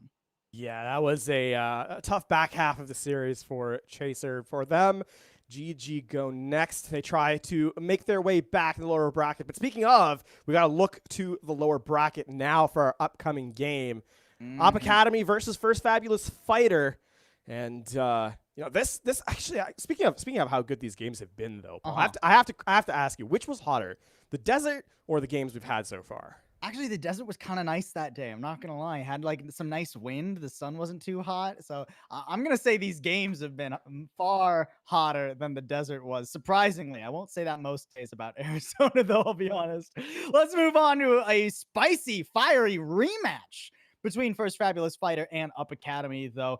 Last time, didn't go so well for Up, but they showed yesterday versus T1W that they do have the capabilities to stand out. Yeah, and speaking of standout, as we get a quick look here at Up Academy's roster, there is a player I have my eye on in the specificity, and that, of course, is C-Wave, because a big part of why Up Academy was able to, just dispatch T1W with such ease was off the back of some fabulous hit scan play from C-Wave. Yeah, I mean, the dude is just nasty. And I mean, Up Academy is probably the strangest team remaining in our top four, right? Yeah. Because this is a team going into the season, C-Wave, Dank, Thor. We expected big things. And then we didn't see them until we got to playoffs. They come in as the 5th seed, despite the talent on their roster. And I was just so happy to see players like C-Wave sort of return to the glory they had last year when they played up against T1W. Yeah, it's a curious case of which team are we going to get from Ultra Prime Academy, because you said it best. I think this is a team I have expectations for that are quite high in terms of performance. When you look at players in their comfort fix, Dank on the Winston, C-Wave on hit scan, and Thor coming in on the support role as well. Highlight moments after highlight moments. C-Wave getting 3-4 Ks in with just headshot after headshot, not missing. In those critical blows, and then Ultra Prime Academy at the last moment just cannot put it together for the win. So, I mean, for their sake, I'm hoping to have a good performance, and eyes on the DPS, because I think for Up Academy, it's a little bit of live by C-Wave, die by C-Wave. Yeah, and they were unable to live by C-Wave the last time they played First Fabulous Fighter. Let's move over and take a look at them, because this is a team we certainly had less expectations for going into the season, but have constantly been in that top 4. For them, it's not about beating Up. They probably want to just beat Up Academy, no problem, another 3-0, and then get on to contesting teams like Chaser and Billy. Yeah, and I mean, this is for First Fabulous Fighter. This has really been a glow up of the season for them, right? Because I don't think if you had come into this season expecting FFF to not only be, contesting for the top four, but to be a regular member of it, to the point where when you talk about the top four teams in this region, you're like, yeah, FFF is definitely here. There's no question about it. Usually when we talk about this team in previous years, it's always been as the outsider looking in, and I think for the first time, top four, this squad definitely belongs here. Absolutely. And I mean, Clear, BLX have been a phenomenal support line, constantly bouncing off each other, keeping each other alive. And I've actually really liked what V's and Top Dragon have been able to do. That being said, when they played Billy earlier in this week, they had to rely on some off-meta comfort picks that didn't quite get them the win there. And I think both of our squads today, there's an argument to be made. They're not necessarily the most flexible, but their style, whatever style they play, is good when they get to do so. Yeah, this match is definitely going to be it's not going to be a mirror match in majority of the situations, simply because there are clear comfort roles on both squads, right? This is not unique to either Up Academy or FFF. Up Academy tends to perform the sort of the Winston Reinhardt version of Rush, have C-Wave a lot of the time on the McCree, and then FFF have usually tried to make the the Wrecking Ball Zarya composition work to their strengths a lot of the time. But as we get set for map number 1, as we get a quick look at our map set, Ilios, and I have to be honest, I think this favors FFF just ever so slightly. I think it's pretty rough for Up Academy to try and play into that sort of let's brawl and let C-Wave pop off on the McCree style on a couple of these rounds, whereas V's is going to have a great time on the Widowmaker. The Wrecking Ball is going to be a force to be reckoned with. I almost said to be recking with, and that is not quite proper English. Luckily, we can move on to the map here, and you can already see across the season, FFF have been having far more fun on Ilios. Yeah, I mean, the thing is, when we look at these flyout cards for Up Academy, unfortunately, a lot of the time you are going to see the number in the front lower than the second number, just due to how their season has gone. And I think for them, it's about resetting everything. Every round for them is a different round. And yeah, already we can see the difference of composition. C-Wave on the Sombra. So that is a little bit harder to pop off on, but we'll see if he's able to make it work.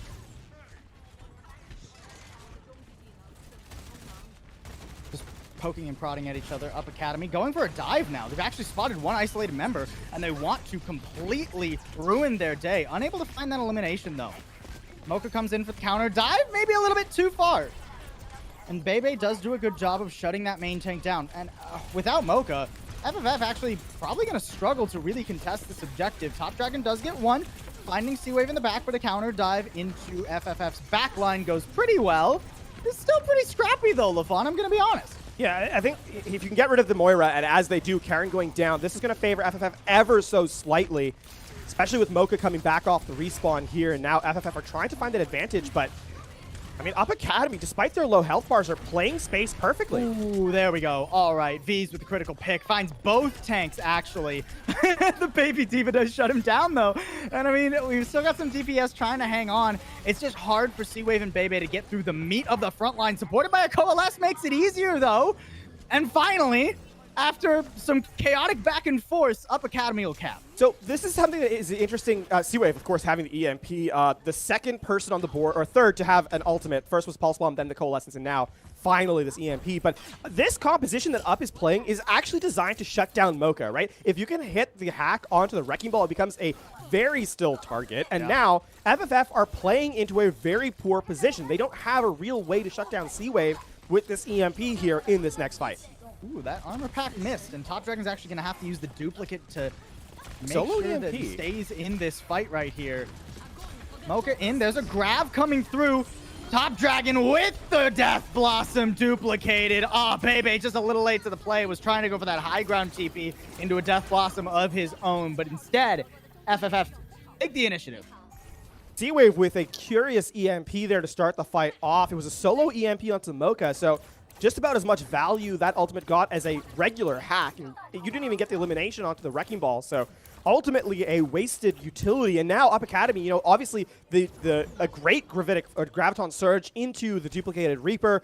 And first Fabulous Fighter, not that expensive a fight, especially because they have both support ultimates online here as this fight commences. Coalescence immediately being popped there, keeping Up Academy strong and steady. Self-destruct, Primal Rage. Can they combo? No, not so much, actually. Dank is just trying to keep everyone off the objective, and does so long enough to where Up Academy do manage to flip the point back into their stable. And FFF just have to wait for a full re-engage. Yeah, you can see now, it's a slow burn, though, and First Fabulous Fighter are not over-committing. They still have the retake with the rally available, and that's going to be committed here. There's that we're looking for onto Mocha. Sound Barrier to pair with it. Death Blossom pushing forward. There's an elimination to boot. Clear is to be sent packing. She's unable to get behind her team. But there's a back cap. V's back captain. He got a pulse on a call on too. FFF, they're committing to this fight now. Grabbing everything. Going for it. Top Dragon gets the heck out of dodge. Bebe's not able to find that at range. And FFF, V's, how does that happen? And Riven is not dead yet either. Down to 1 HP, still manages to keep themselves alive. And, oh, this is terrible for Up Academy. With that flip coming through, it means that 29% has morphed into 58% off that fight win. And now is where you would really expect them to start building ahead, but First Fabulous Fighter have now equalized in percentage, and Up Academy are looking at last fight territory. They only have the EMP Coalescence, and this has to be big. It simply just has to be big. D-Wave needs to hit something nasty here. 3-4 actually hit by that EMP, and that is absolutely the ultimate we were looking for. C-Wave did not miss, does not miss, and Up Academy keep themselves on well for now. Still struggling to clean up the last couple of stragglers, hanging on for some extra percentage here, but they will get this cap. Don't you worry about it. I mean, now 91%, which means that First Fabulous Fighter just has to win essentially 1.5 fights. Aggressive self-destruct from Bins. Nice. Actually caught Mocha. That's pretty huge. These stagger kills are going to give Up Academy a massive advantage in this final fight. Yeah, they did use the Primal Rage as well. So now for Up Academy, to close out this round, it's all about making sure that First Fabulous Fighter have to use their ultimates in a poor position. If they can entry, you know, if they can force First Fabulous Fighter to have to use their ultimates on the entrance through the choke point, that'll be ideal, because otherwise First Fabulous Fighter just has to win that one fight. Look at Bins. He's just making sure that V's can't do anything. Pulse Bomb went just a pixel wide there, so Thor's going to be hanging around and still annoying V's. There goes the Coalescence. Top Dragon, despite having a nano, still feeling some pressure. Able to hang on, though, thanks to that damage reduction and a nice pocket. Oh, Death Blossom only gets 2. I'm actually not sure that's enough, despite the beautiful placement from Bebe. Top Dragon's got a Death Blossom of his own now and is cleaning him up. 91% and ticking for FFF. There is still a recontest available under the most... It's possible. It's going to be close. You got the objective being tagged by Mocha. Or sorry, by Dank. So the overtime will tick down, but Dank is taken out. Oh, so close. So close. It's just a trickle fight here now for Up Academy. Sound Barrier carries them onto the objective at least. C-Wave nearly at another EMP. If everyone on Up can survive long enough for that EMP to come through, you can flip this over, but no! The EMP only hits V's, thrown out in desperation, and now it's just a matter of time before First Fabulous Fighter will get well into their pocket. That is round number 1 to First Fabulous Fighter, and I mean, there's a glass half full and a glass half empty way to look at this round number 1. Round number 1 is that was close and competitive, right? Up Academy was very much in this fight, and they were very much in contention. The glass half empty way of looking at it, though, is that has just been a description of Up Academy, full stop, right? So close, but not quite able to close it out. And just a couple of moments, like the case of having ult economy advantage and giving up the objective, that is problematic. And for Up Academy, it's the excuses just don't line up with their performance. We're going to see the rush style come here from Up Academy as they go to the May Reinhardt. And, you know, this could spell really big for them, especially considering Well was arguably the toughest place they have to play. This definitely favors their style more, Up Academy. So much damage taken, though. Yeah, they're trying to force the issue while actually up onto the high ground. That's a beautiful play from Up. They knew they wanted to take the fight to FFF, and they do so beautifully, completely clobbering the green team. Yeah, it's just, something a little bit amusing of what Up Academy have been running. This has been looks at meta past featuring Up Academy, right? We saw the NA playoffs meta from last season with the Somber Reaper, right, in last round. Now we're seeing the May Reaper rush here. So clearly Up Academy, you know, showing us what Overwatch used to look like, and this time with more success in the first fight. No real ultimate available. Coalesce is going to be the first one here for Up Academy. And Up, they just want to kind of hang on to that one. FFF have the difficult task of now trying to remove a rush composition from the point here on Lighthouse without much spam damage, right? They're going to use the minefield and try to go for a full fight. But the Coalescence is out in force now. Top Dragon has to duplicate, does get the Reinhardt. That's pretty strong if you can manage to get the Earth Shatter online, but not so much the case. Now the Shatter's online, but it goes straight into a corner. It's bought enough time and been enough of a distraction, though, to where FFF are making it happen. Blizzard ain't stopping them, and off the side goes Seawave. PLX was a hero in that fight. First, a environmental elimination onto his counterpart. Then make sure to get final blow and final blows on the main tank of Dank. And then obviously we saw the boop there at the very end to close out the fight. So BLX, a critical difference maker for first Fabulous Fighter in the main support. And now, I mean, you've done the worst part. The rush composition does not have the objective. Bins? Okay, Bins had the boost, was able to get back on. Earth Shatter thrown out, but not something that Up Academy can actually capitalize off of. Sound Barrier available now too. Up, they don't have enough damage to pierce through that one. FFF, oh my word, did we really need that many ultimates? I think you guys had it without having to throw 4 ultimates into that one, but you know what? Better safe than sorry. And they do keep the point in their percentage, right? They don't let that flip over at the the minute mark. So it's going to equalize and surpass Up's percentage here. And for Up Academy, this needs to be a fight they win and win handily, because this is the only time that they're really going to have ultimate economy advantage for the rest of this round. The objective they go. They know they want to bait in FFF. Tarn's forced off the edge, though. It can't be up. Can't be up to heal Dank. Now, especially with the defense matrix completely neutralizing Bebe's all, that's not much that Up Academy can do. Seawave's doing his best on the Tracer to grab a couple of picks. But now Top Dragon's got him in his sights. And FFF, they're holding strong. This has become a, oh no, now it's a trickle from Up Academy, and they just need a reset here. They only have one fight remaining, and it's just not going to happen. I mean, now they don't even really get a full fight, Lafon. I mean, at 86%, Thor was eliminated. That's your speed boost to get everyone on the objective. No. Seawave just goes down now. I mean, Dank needs a miracle with an Earth Shatter or something. I'm not even sure anyone okay, Bebe's here to touch at least. But look beyond how that, out! Top Dragon, the 6 stickies. Ooh, that's not a bad Earth Shatter there, but there's nobody there to really follow it up. At least ELX will hit the floor courtesy of that stun. He's hanging around, trying to get back to his healers, and manages to do so, but it actually just brings Dank back to his healers. And Up, they hold on by the skin of their teeth. Oh boy, that was close. Up Academy doing just barely enough to get to the objective contest. I mean, I genuinely thought with Seawave going down that was going to spell curtains for the map, but Up Academy, they get the tag in back with Bebe on the Sombra. Now, I mean, Up Academy still have some tools to work with. They should have the EMP here for this next fight, what is going to be the last fight of this round. About the Struct initiation. We'll go straight on in. No way! Thor! Oh, that's a critical pick.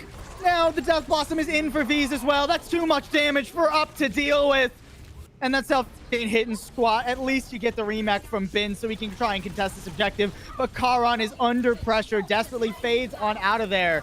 Has the Coalescence available too. Maybe can try and keep his team alive long enough for respawns. It's not going terribly, but a dueling Coalescence. The beam coming out the other direction. Clear has Karan in her sights. Can't quite finish it off, but hardly needs to at this point, just keeping her team alive. EMP in desperation, but no one's there to make use of it. And FFF get a 2-0 on Ilios. As round 1 ended, so too does round 2. The desperation EMP is simply not enough to close out the round, and FFF take map number 1. This is really bad for Up Academy, Paul, right? Map number 1 needed to be one they came away with, because I think especially with how in the clutch moments FFF is there and Up is not, this could be a very quick series.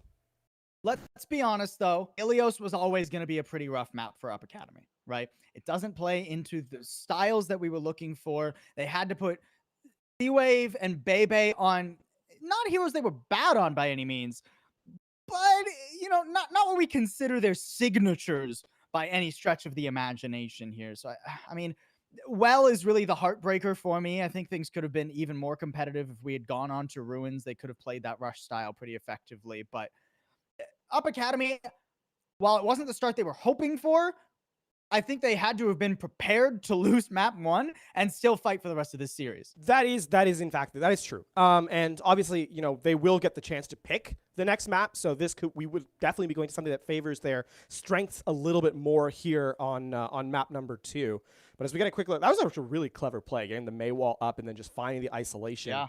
I think another heartbreaker was definitely those are the flashes of brilliance we get from Up Academy. Yeah. Right? There's nothing FFF can do there, but a little bit more consistency on great plays like those would take them a very long way. Yeah, and speaking of consistency, I think, you know, another heartbreaker on map number 1 was letting the point flip over on a fight they technically won, right? With V's getting the back cap. That was a big issue there, too. So for Up Academy, you know, this team is so close to being genuinely good. That's the issue for me, is that I think that they have the pieces to be genuinely good. But it's just the last moment they've not been able to put 2 and 2 together, and that's the kind of issue where I'm hoping, at least on map number 2, as we get a quick look at our map set, that Up Academy come out on top. And the good news is Up now get to pick that map, right? So we move over to Junkertown. They feel confident about this one, and I think this works out pretty well for them. C-Wave is a phenomenal sniper. Bebe has done a very good job supporting that. And while this might take Dank off of the Winston, which he's more so comfortable with, at least on the defense, right? You're probably not going to be running that Winston. We're likely looking at that more so Orisa with the Sigma bunker. Yeah. I still think that this is a viable pick here for FFF. I mean, Top Dragon has been looking pretty good on the Hanzo. Double Sniper is proficient for FFF, no doubts. But I think Up Academy can really force those issues that they were looking for. They're starting off with the rush comp on their attack, and it's not hard for them to just roll into the front line of FFF. Yeah, that's definitely going to be sort of the case. If the bunker gets set up, though, and you can have the snipers keep the sight lines, that's where this becomes an issue. The other thing to note, too, is that it gets Mocha off of the Wrecking Ball, which has been a bit of an issue, actually, just for teams in general, right? Causing Mocha's one, you know, strength on the Wrecking Ball, and you know, it's not like Mocha's been a liability elsewhere, but has been the survivability. And if the main tank is just being a complete distraction, that's a huge issue. So this gets a little bit more space and time for Up Academy to kind of perform with their chosen composition here.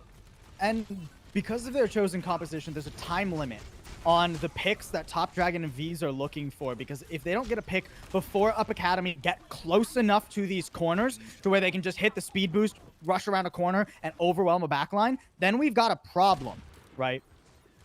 And it seems like, I mean, Up, they've made it here to start with. They're pinning down Top Dragon. They've got the Hanzo in their sights, and they get the Immortality Field out. Now Top Dragon exceedingly vulnerable, but this pick is just taking so long. They can't lock him down. He's just jumping all around. And the tank line's now gone for Up, and FFF kited that attack beautifully. What spectacular healing from First Fabulous Fighter to keep the Hanzo alive clear with a well-timed Immortality Field into direct hits from the biotic grenades that kind of come in from the healing fire of the Baptiste. So First Fabulous Fighter have survived the riskiest push that Up is probably going to make all map, because it now, I mean, C-Wave is now on the Widow, so they don't have the rush composition. Now you're hoping for a pick here from C-Wave.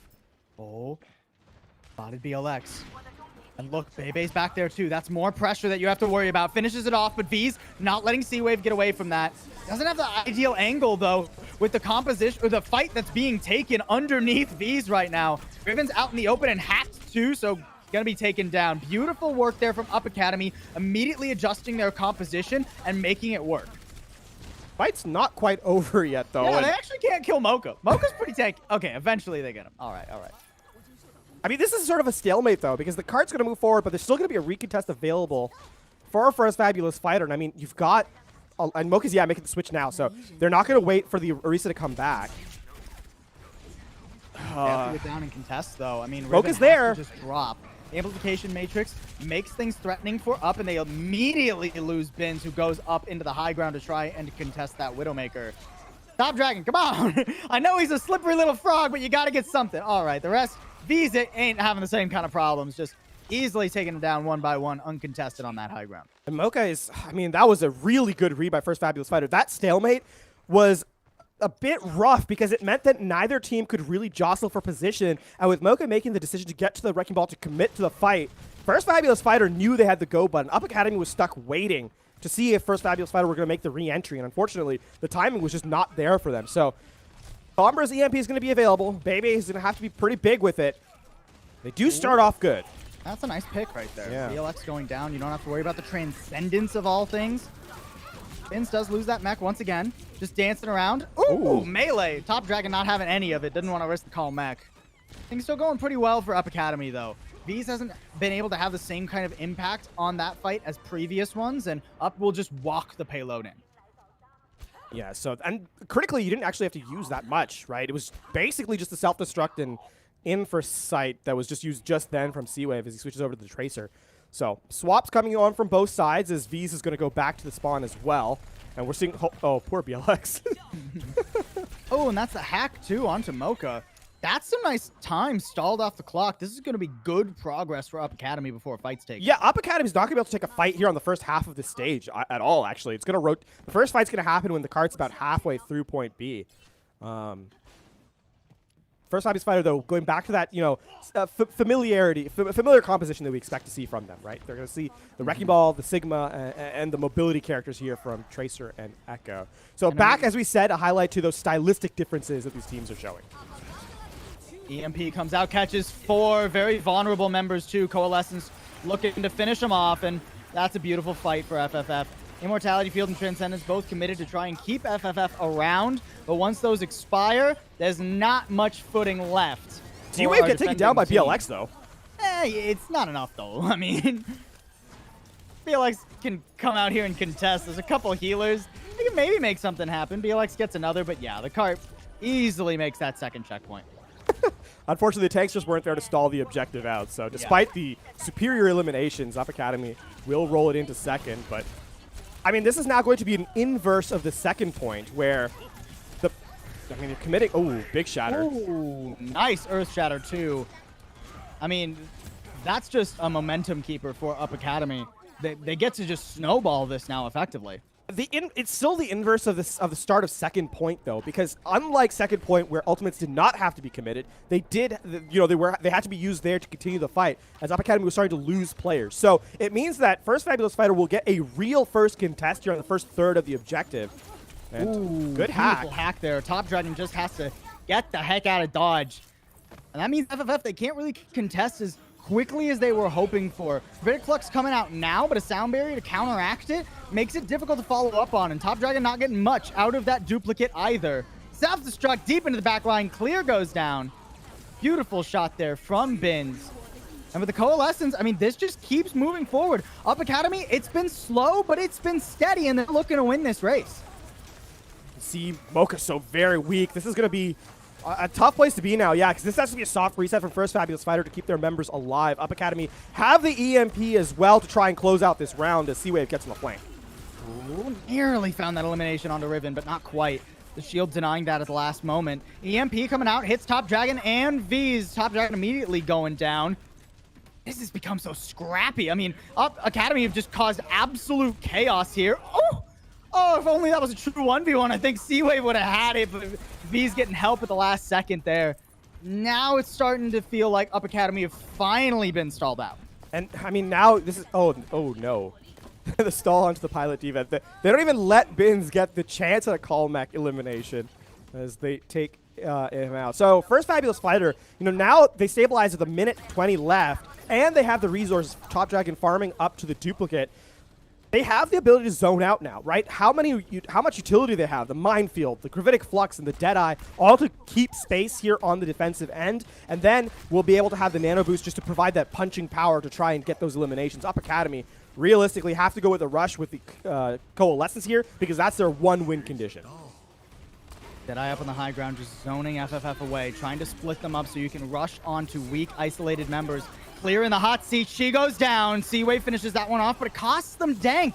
Dank, the player who keeps everyone else on Up alive. And they're just stuck in a room. There's nothing Up can do. That was a fast fight, though, so they will have one more remaining. And both support ultimates were committed from first Fabulous Fighter. So, I mean, it's a small window of opportunity here with the Shatter from Dank, with the Self-Destruct from Bins. But a small window is what Up Academy have to work with. So, in this last fight, if Bebe can get close to that EMP to get mid-fight, then there's still a possibility here for them, certainly. Oh, gotta stay alive, Bebe. You get forced out early, so at least for the initial part of this fight, there is no EMP available. Top Dragon, I don't think that's who they were trying to duplicate, but, I mean, at the end of the day, it's going all right. Never mind. Dank with the Earth Shatter lays them down. Beautiful work. No! Oh! Oh, it's tragic. Oh, we set the board. It's been 0 days since a Charlie Niner. I harken back to the knockout stage at the very beginning of the season where I said Contenders China should not be allowed to enter into the class C9, the C9 counter, because it happens way too frequently. Oh man. I am in pain. It's boy. It's so tough too, because that fight could still have gone either way. It had not quite solidified. I don't think Up Academy would have completed all 3 objectives, because they had lost too many members, and critically Bebe, who had the EMP, was not alive. Man, wouldn't you have liked to know for sure? Though. It would have been close, LaFon, and now it's not so much. All right. We gotta do the same thing Up Academy does right now, LaFon. We have to reset our mental. Yeah. Wipe that out. Get it out of your mind. Can't worry about it now. C9s happen, as unfortunate as they are. So focus on the future against first Fabulous Fighter. Look at... Oh, God. You're proud of that one. Yeah, a little bit. As we get a look here, Mocha going to go over to the... not quite deciding. So last second... changes. They're going to go for the hyper mobility. Seawave identifying that is looking to try and get the hack here onto the Wrecking Ball and make the main tank's life very difficult. Meanwhile, okay, we're going to see the pocketed Genji. Top Dragon here looking to pull out the Dragon Blade. This is a composition where FFF looked competitive against Billy Gaming of all teams. Oh, Clear got the sound cue. She knows that Seawave was hanging around there somewhere. Couldn't quite find him though. Ooh, nice accretion. Can't follow it up, though. Unfortunate. Ooh, beautiful shot. V's already taking down Karn. I mean, that should just be the fight over. BLX, you want to maybe play a little bit further back than that next time, buddy? Oh, boy. Top Dragon getting run down, too. This is getting a little bit silly right now, LaFon. Fizz is out in the open. They left him to die to try and go for a soft reset. A great read there from First Fabulous Fighter, actually. They get caught in a corner, and it was on a nice edge, but Clear lands a brilliant Bionade that keeps the fight going, gets the elimination. First Fabulous Fighter now are close to closing out point number 1. Dank is here to contest, locking this one down, but the Fortify runs out. That's now a vulnerable Orisa comparatively. Immortality Field gone too. Desperately Up or going out the door, but they're met with a blade from Top Dragon. Only gets 1 off, or make it 2 off of it. You don't need to be flashy, you just need to win. And that's, I mean, it only cost them BLX as well, so that's going to be a full reset here. And, I mean, now, critically, you can get to the high ground, and Up Academy have to, with the fact that they're trying to keep playing this Orisa, Up Academy have to stage, right? They have to set up the Orisa to try and get Dank into a position where, can put the shield down, just stand behind it. But the big problem here is Up Academy's composition does not make a lot of sense in terms of its synchronization, right? They're not playing people that are going to play as a group. And even though they have the EMP, I'm not sure they have the damage to follow it up. Oof, look how much damage Dank took immediately, too. That EMP really didn't hit much other than Riven, so we've still got a very dangerous FFF coming out. Okay, with BLX gone, it becomes much simpler. Clear is isolated, too. Good work from Up Academy. They weather the storm, and they find their feet back under them. All right, that's a really good execution from Up Academy. So, you know, I'm happy to see that that ends up being the case with you saw the EMP come in and Up Academy. You're like, all right, don't worry about positioning. We're just going to run at them. And First Fabulous Fighter is like, what? You're allowed to do that? So now BLX going to switch over to the break as they commit the Gravitic Flux. Fast here from FFF. Khan going to have to use the Immortality Field pretty early. FFF, if they can just keep this a battle of attrition, they should be able to win that out eventually. Amplification Matrix makes it difficult for them to push forward, though. There goes Top Dragon in for the pick and out like a maniac. Love it. And that's just it. So much damage done. Top Dragon's got a blade he's sitting on now, too, for when Up Academy come back. That's a spectacular run there from First Fabulous Fighter, and Clear with a brilliant Bionade. Oh, this is tragic. Just the sheer... the fear, right? It's like, it's inevitable, and there's nothing I can do about it. Speaking of nothing that they can do about it, Nano Blade is going to be online here in just a second as Top Dragon sets up here. There it goes, diving in onto the back. Oh, ooh, no maybe reset. A little bit far. Spacing on that one's a bit awkward, but at the end of the day, although that's, again, not the flashiest blade ever, but it's isolated players like Thor from the front line that needed to dive forward and contest the cart. So it does its job. Yeah, and this is now, I mean, this is a real panic moment for Up Academy because they should win this next fight, right? They have the EMP, they have the self-destruct, they have the ability to set up. The question is, now how much time do you take off the clock? Because the enemy at this point in time is not their economy. It's how much time they have to defend to prevent a full cap, and 4 minutes is a lot. Honestly, this needs to be a pretty inexpensive next fight, and with FFF already set up on the high ground, that's going to be difficult. Beautiful shots from Top Dragon. Bins will make him pay for it. So it's at the end of the day, a 1-for-1. There's an EMP. It catches 5. Rally's out, though, so FFF are hanging in there. And Anti from Charon, rather, makes it difficult to do so, though. Still pretty scrappy, as these fights have been all series long, honestly.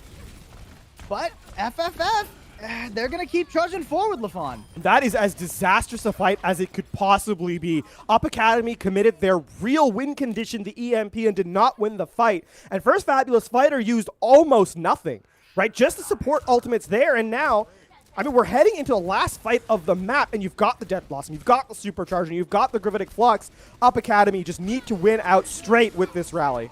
Oh, no. I mean, Seaway's already gone. Dank joins him pretty quick. I mean, every ult thrown in. FFF know they have the advantage. They're not squandering it whatsoever. The raid boss Nano Brig ain't much of a raid boss at all. More than enough item level on FFF for them to wipe that one and get themselves a 2-0 lead. They're already on match point. I mean, that map was a story of two sides, right? It was a case of FFF at the last moment just having the wherewithal to force the fight and win it. Up Academy felt like they were constantly searching for that edge that they just could not quite find, and as a result, I mean, it was a very dominant map for FFF in map number 2, and that is tragic for Up Academy, because if they knew that map number 1 was going to be a struggle for them, they needed map number 2. Because here at match point, I mean, yes, they still have the chance to pick the map, but losing your map pick is never a good place to be in. Escort was certainly the map type that Up Academy looked competitive on, or at least the most competitive on when they first played FFF in that very first round of the playoffs, too. Admittedly, that was Dorado, not Junkertown, so those play completely differently. But this is on... It was a chaotic masterclass from FFF, right? It felt like every fight devolved in such a wild manner, but individually, Top Dragon Vs were able to do so much, and with Clear and BLX supporting, Up struggled to find a window of opportunity that they could actually fit through. And I think, that point that you make about this being, fights devolving into chaos, it's a little bit of the fact that FF's composition is actually designed to kind of operate inside that chaos, right? Exactly. Whereas Up Academy, they're playing a composition that is by nature designed to work around the synchronicity of the cooldowns that the team as a unit have, right? So Yeah, it's a little bit of devolving into chaos, sure, but one team is designed for it. The other was kind of falling prey to it. Exactly. Now we're going to move towards map number 3. It becomes difficult for Up Academy. They have to try and pull off a reverse sweep for the top to try and make the top 3 here, LaFon. I'm not pinning my hopes on it for them, but we've seen crazier things in Contenders China this season. We've been no stranger to reverse sweeps, so we'll see if they're able to pull that off or if FFF will charge their way into the lower bracket finals against Team Chaser when we come back from a quick break.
FFF looking to reflect the match they got against Up Academy in the first round of our playoffs with a quick 3-0. Up Academy, they got one more chance to change that tune, if only a little bit. We're heading to Assault as our third map type, but it's currently 2-0 up for First Fabulous Fighter, and it's been pretty dominant, to say the least. Yeah, and I mean, here's the big issue is, man, map number 2, I think is going to come back to haunt up just a little bit because there are no real good choices for them here on Assault. They choose Volskaya Industries. It's the best of the worst, right? You're not going to Temple of Anubis. You're not going to go to Hanamura. So for Up Academy, I mean, you're hoping for a chance to either make the Winston or Reinhardt work here. But I think stylistically, you kind of have to just get C-Wave into position. We've seen Up Academy try and play around, a style of playing more team-based stuff. But I think here on map number 3, you really just have to go C-Wave McCree. And, I mean, at least initially, does not appear to be what they're aiming for. Yeah. And, I mean, looking at how these maps have shaped up for these two teams, at least it isn't some crazy advantage for FFF, right? There's a low sample size for Up Academy. Maybe there's a world in which FFF don't have the right footage that they needed for the style that Up Academy is playing. Stylistically, compositionally, at least, not too much is changing from them, but maybe they can catch them off guard with a funky rotate or some very well-timed aggression.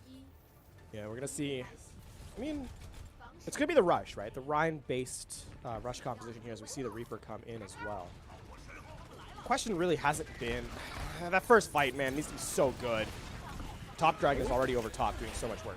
Oh, Mocha's under so much pressure, though. Great work from Up Academy. They're just glued to each other right now, and Mocha isolated, not able to receive the necessary support there. Now Up Academy recharged off a soft reset. They can move forward, not with Bebe, though. It's going to be harder for them to chunk out those DPS, or those tank players, rather. Tank, no, he's gone. One tick hasn't even been taken yet. Coalescence is online, though, so Up Academy can grin and bear it through this assault. Now they're moving forward, too. First tick has finally been taken. It's been costly, though. I don't know how long they can hang on to this, Lafon. There is a chance for a retake here, but it's only squishies available from FFF. So I think it's going to be, the late staggers here. And yeah, you can see. Clear just bounces forward. She's just like, don't worry, guys. I'll contest the objective. Yeah. I mean, respawn pretty quickly. That is a first fight take from Up Academy. Yeah. Even when they win confidently, though, they make it look so risky. As we saw, EMP is available, yeah, but this should be a good fight for them. It should be a good fight.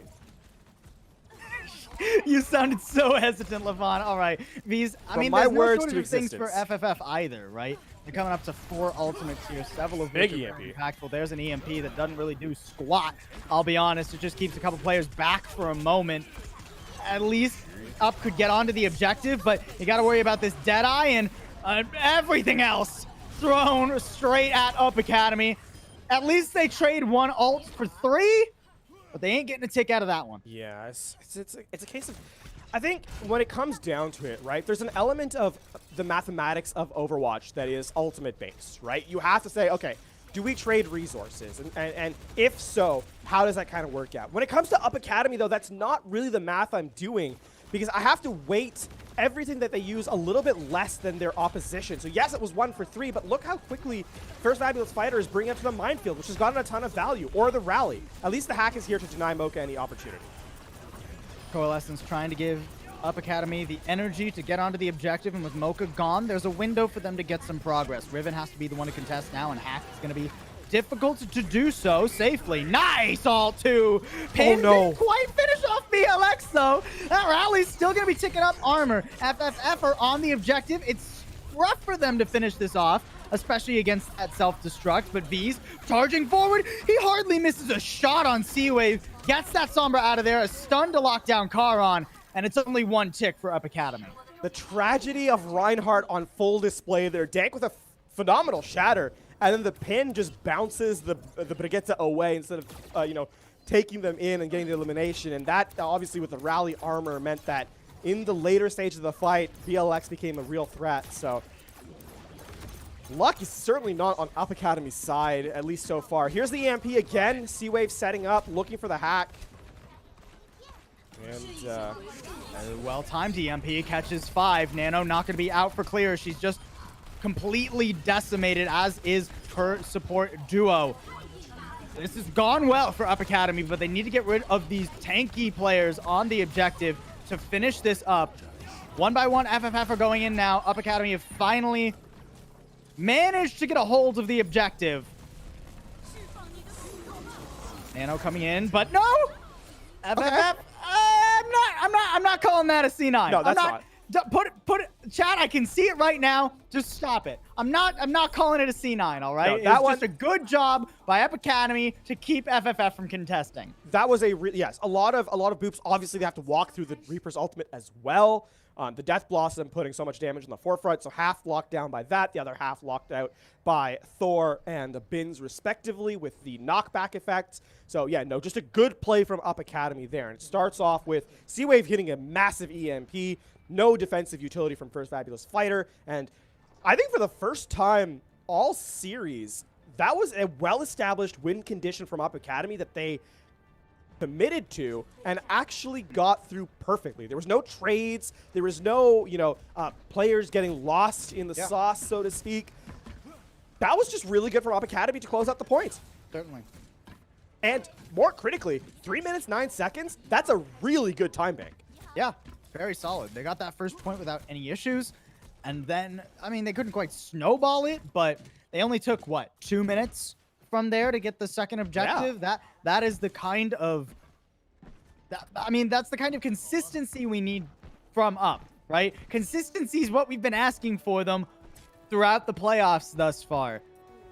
So transfer those sorts of fight wins to your defense now, Up Academy. That is the challenge I lay out for you. Starting off with Bebe on the Sombra. So that has been a hero that has been swapped back and forth between C-Wave and Bebe. But speaking of C-Wave, we now got to see him for the first time on McCree all series. Ooh. Oh, wow. Okay, I'm actually surprised he hit that shot. That was quite a bit exerted from FFF to keep him down, and V's will eventually run him away. Yeah, all right. Well, good attempt, Up.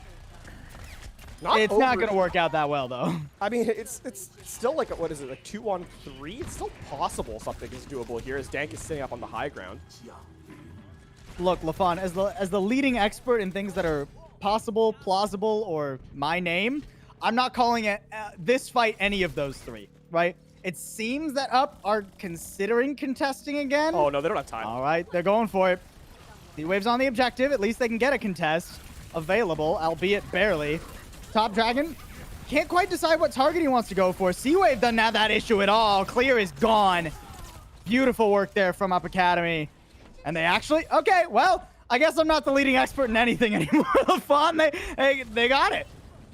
I gotta change my name. The producer in my ear. All right. Well, I'll think of other options after this series. I mean, it's still not possible because that would be a strange thing to call a fight. But true. No, but that was a good retake from Up Academy. They left it. I thought they left it too late, but no, the perfect timing. I think FFF did not expect the retake to happen that late. And now Up Academy have the EMP to work with. They are in a pretty good position, actually, here now, all of a sudden. You can just hold on to it until you see the players from FFF commit, right? Waiting for the counter hack. Beautiful. Oh, couldn't quite land it, though. EMP does come out and nullify that minefield just a little bit. Bebe still having to get out of dodge. Resources starting to run a little bit thin here for Up Academy. They're in this room where they can get a lot of healing, sure, but it's also where FFF can pump in ridiculous damage. Thor now hanging on to the objective as long as he can, but that's not going to be very long. Yeah, this time around, the recontest is not there, and they will take it, especially with only 1/3 left. Yeah, you can see Thor, a poor attempt, but, you know, the last-ditch effort is one that'll buy a second or so, and now FFF look to begin their objective on second. That being said, if Up Academy win one fight here on the defense, and they do have some attempt to do so, right, they will have the supercharger here. There is some availability. The rush is just going to keep... They're going to go for the snowball. Oh, nice. V's couldn't make it up to the high ground, and C-Wave with the hack isolates V's entirely. It's not a pick that C-Wave can get, but you at least nullify one of the biggest damage dealers on FFF, while the rest of the attacking team is going for a full fight. Up Academy, they did a great job there, and it was all off the back of C-Wave. That was a really good pick, actually. Yeah, absolutely the case. Up Academy, they won that fight out. They prevented the snowball with no ultimates. They had really not much available to them other than the supercharger, which, you know, it's a great utility, but you don't usually expect one ultimate to beat out 4 available. And First Fabulous Fighter now, you know, this is the case where Up at worst will equalize in time bank off the back of basically a good defense on A. So here, First Fabulous Fighter don't have, and now they're in the reverse position where they don't actually have much to work with. Top Dragon trying to get on the flank and just put pressure in the form of damage here onto Up Academy's front line. In goes the dive from Mocha. Rally here, counteracts it though. Up Academy, not struggling whatsoever. C-Wave, I mean, he's got an EMP if he needs it. Trying to decide if he does or not. Mocha's gone. And there's that EMP coming out. Hit clear and 2 others.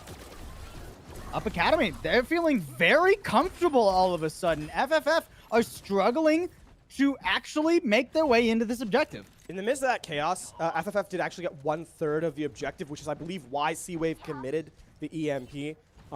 Better to commit, you know, the EMP there and not waste more percentage on the point, right? Especially because it denied the minefield as well. So 3 players hack plus the mines is a good trade in my opinion.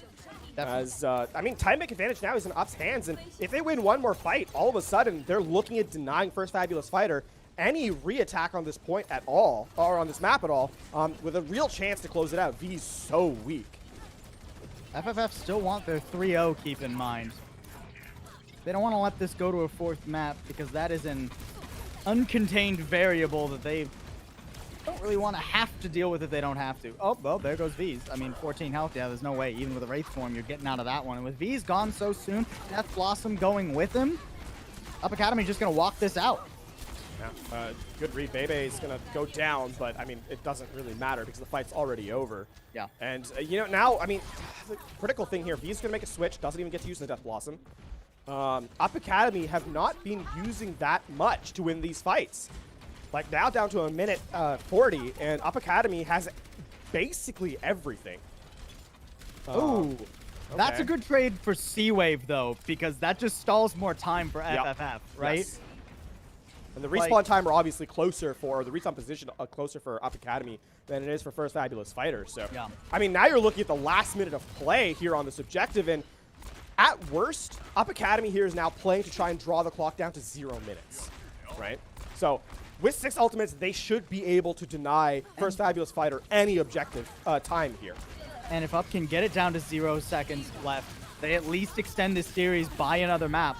Top Dragon gonna lose that duplicate instantly. Oh, baby. Only gets 1 off that ult, but that's still pretty darn good, all things considered. Just poking at him, too. There's no one on Bebe right now. He's putting up some pretty good numbers on the McCree. We're learning that Up Academy's not just got 1, but 2 very viable Cowboys. And now this is a disastrous situation for First Fabulous Fighter. BLX uses the rally in that last fight and gets taken out before, you know, the line even finishes. The ultimate activation line. So switch coming over. FFF now in desperation switch territory, as the likelihood of them completing this point with any time is incredibly limited. 20 seconds. Now they're looking to see if they can even cap. Never mind capping with time. C-Wave will be back too. That's not really a pick that matters too much to Up.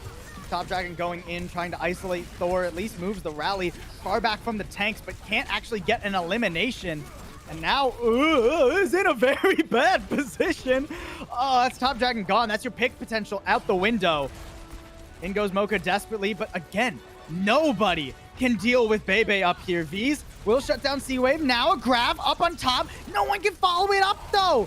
Self-destructs out, and it blows him away. Beautiful bomb by Bins. And that is map 3 done and dusted. Up Academy put at least 1 on the board. That is clean closeout from Up Academy, and they looked dominant there on the defense for Volskaya Industries. Let's get a quick look at where the players are situated for the team play for Up Academy. And Paul, I have to be honest, I was incredibly skeptical after the struggle that Up Academy had in the first half of the series that they would be competitive, but Volskaya Industries was clearly theirs, and they didn't really give FFF much space to work at all. It started off with a great recontest on point A on their defense, and just not letting any entry into point B. Truly great gameplay from Up Academy. And you talked earlier about the chaos that FFF often find themselves comfortable in. You know, when you play the wrecking ball, almost 100% of the time, you want things to be chaotic. You want to spread the attention of the enemy team and then weave your own path through that maelstrom. But Up Academy, they weren't letting that happen this time. They stayed together. They were able to just neutralize every attempt from FFF to isolate members or devolve these fights, and it made Up Academy look so much more competitive. It really did, and I think the one time where the only time this map that you kind of look at and say, "Ooh, Up Academy, what are you doing?" was on the first fight of Point A, right, where they kind of traded back and forth. But that, I think, after that moment, it kind of disappeared. That was just solid team play from Up Academy. And I want to highlight the retake on the first point, which they denied with like, what, 10% remaining. That was just well-timed, well coordinated gameplay from Up Academy. It was just, you know, they had C-Wave get the contest at the last second. Dank was threatening to recontest, but not actually play on the objective. And, you know, that kind of baited FFF into trying to play too aggressively. And just, I have to highlight, as a real team effort from Up Academy, really well done. And in the grand scheme of things, a last-second contest like that on the first objective gets them another minute and a half, 2 minutes off the time bank. That's so many fights they don't have to worry about on the second objective, the more critical objective of the two. It's a great heads-up play from Up Academy. Not a lot of teams would go for it, but they make it work. Yeah. And that, amongst other things, gets them onto a map 4. It's certainly a series we have on our hand now, right? I was genuinely worried that Up Academy would not put a fight, but they have really turned a corner, I think, and it's been good to see. Yeah, now we move on to map number 4. It will be First Fabulous Fighter's pick. Ooh, they're taking us to Eichenwald. We haven't been here in a while. Yeah, actually, this one here is super strange because I think this is one of the few maps we could go to that kind of equalizes the pick potential of the compositions both teams are running. If that, you know, like, you look at this, we talked at the top of the show that this is going to be a sort of study in opposites in terms of what the teams are going to run. Obviously, First Fabulous Fighter choose to go to the Wrecking Ball a lot more frequently, and the Echo and sort of the trappings of that composition. Whereas Up Academy likes to play the Rush based on the Reinhardt or the Winston. And now, both of these compositions work fairly well to my mind on this map. So, whereas First Fabulous Fighter is probably weighted more heavily on the first half of the map in terms of how much, you know, they're able to get value out of, Up Academy, the last half of the map should be their playground. So, for First Fabulous Fighter, they need to really put an aggressive showing here off this first fight, in my opinion. D-Wave is going to scout out what this composition is, or at least attempt to. V's goes forward, though. Sneaks through. Oh, this early brawl, this early attempt from Up Academy is read like a children's book by V's. Just for the scout, too. V's goes back. Now they know where Up is playing from. They know what the gambit was, and they're not going to be caught off guard by it. Ooh, C-Wave. Hopping to try and get the hack. Eventually gets it on Amoka, though, and that's the better target for it anyways. Top Dragon's in behind, though, and his D-Max bins. That's defense matrix gone. So Up Academy have to be much more careful about how they play this, or that'll happen. Their tank will lose the shield, lose his life, and now it's looking like Up are just going to lose the first objective. Oh, good start for First Fabulous Fighter here, right? Again, you talked about that read, the scout, excellently well done. First Fabulous Fighter, they come back in with a real plan of attack. And now it's just, the fight is truly become a case of how much more time can we stall? And for Up Academy, the answer is not much. Now, though, this is where Up Academy always was going to struggle a little bit because... Hello? They're going for it. They're stopping the payload right at the start. 1 meter is all it gets before Up Academy come back in. The Coalescence takes them there. They got an EMP now, too, for when FFF come out the spawn doors. Yeah, this is what I was kind of afraid of, though, for FFF, because they needed to kind of get through this. Why are they committing resources in this fight? They're already going. They're already making the decision to play for this. Sound barrier in too. FFF want to get out their spawn doors. They are not letting this snowball out of control. They're not risking anything, LaFon. Top Dragon destroys them. It cost them 5 ults to get out of spawn and get the payload toward the gate. Yeah, that's... I mean, yes, their respawns are quicker, so they just go. Up Academy, you know, that was... They buy time off the clock, though, so not a wasted position at all. And V's actually makes a switch over to the McCree rather than the Reaper that he was playing earlier. So first Fabulous Fighter now had the opportunity to keep it going. Up Academy says no, sir, and walks in with a Shatter. Ooh, Shatter doesn't quite kills. get what Up was looking for, though. They eventually find V's. Dank in a little bit of trouble. Does find the pin, but while Dank's trying to fight Riven, the rest of his team's fighting the entirety of FFF, doing a pretty decent job of it until C-Wave extends a bit too far and finds himself on the wrong side of some sticky bombs. And Top Dragon can just poke in all day, right? Again, with Bebe gone, with C-Wave gone, there's no one really contesting Top Dragon. So you don't really have to worry about these sorts of things, and Up can't keep the payload contested. Yeah, this has been... I mean, these fights have been a lot quicker than... What? I was like, wait a second. How is he moving when he's contesting the cart? But it was just Dank's body. Gotta love Ragdoll. All right. Yeah. EMP available here in this next fight, Paul, and I mean, C-Wave. I think we'll have to try and land at least 3 here to try and make this a difference maker. I'm looking at Top Dragon specifically, right? Nearly up at that duplicate. There goes the EMP. It catches 2 BLX off the side because of it, though. Beautifully done by C-Wave. Woo! Some nice shots there, too, at the very end of it. That's just one great ultimate for Up Academy to actually get this done. I guess they also use the self-destruct. I think C-Wave got 2 environmental kills as a result of his hacks. And so he's, as a result, already up to 50% ult charge after using the EMP just now. Huge. So big. I don't think First Fabulous Fighter is necessarily expecting that much resource. So the EMP could very well be online in this next fight. And having back-to-back EMPs could be an absolutely catastrophic position for First Fabulous Fighter to be in. And now the card's difficult to get to as well.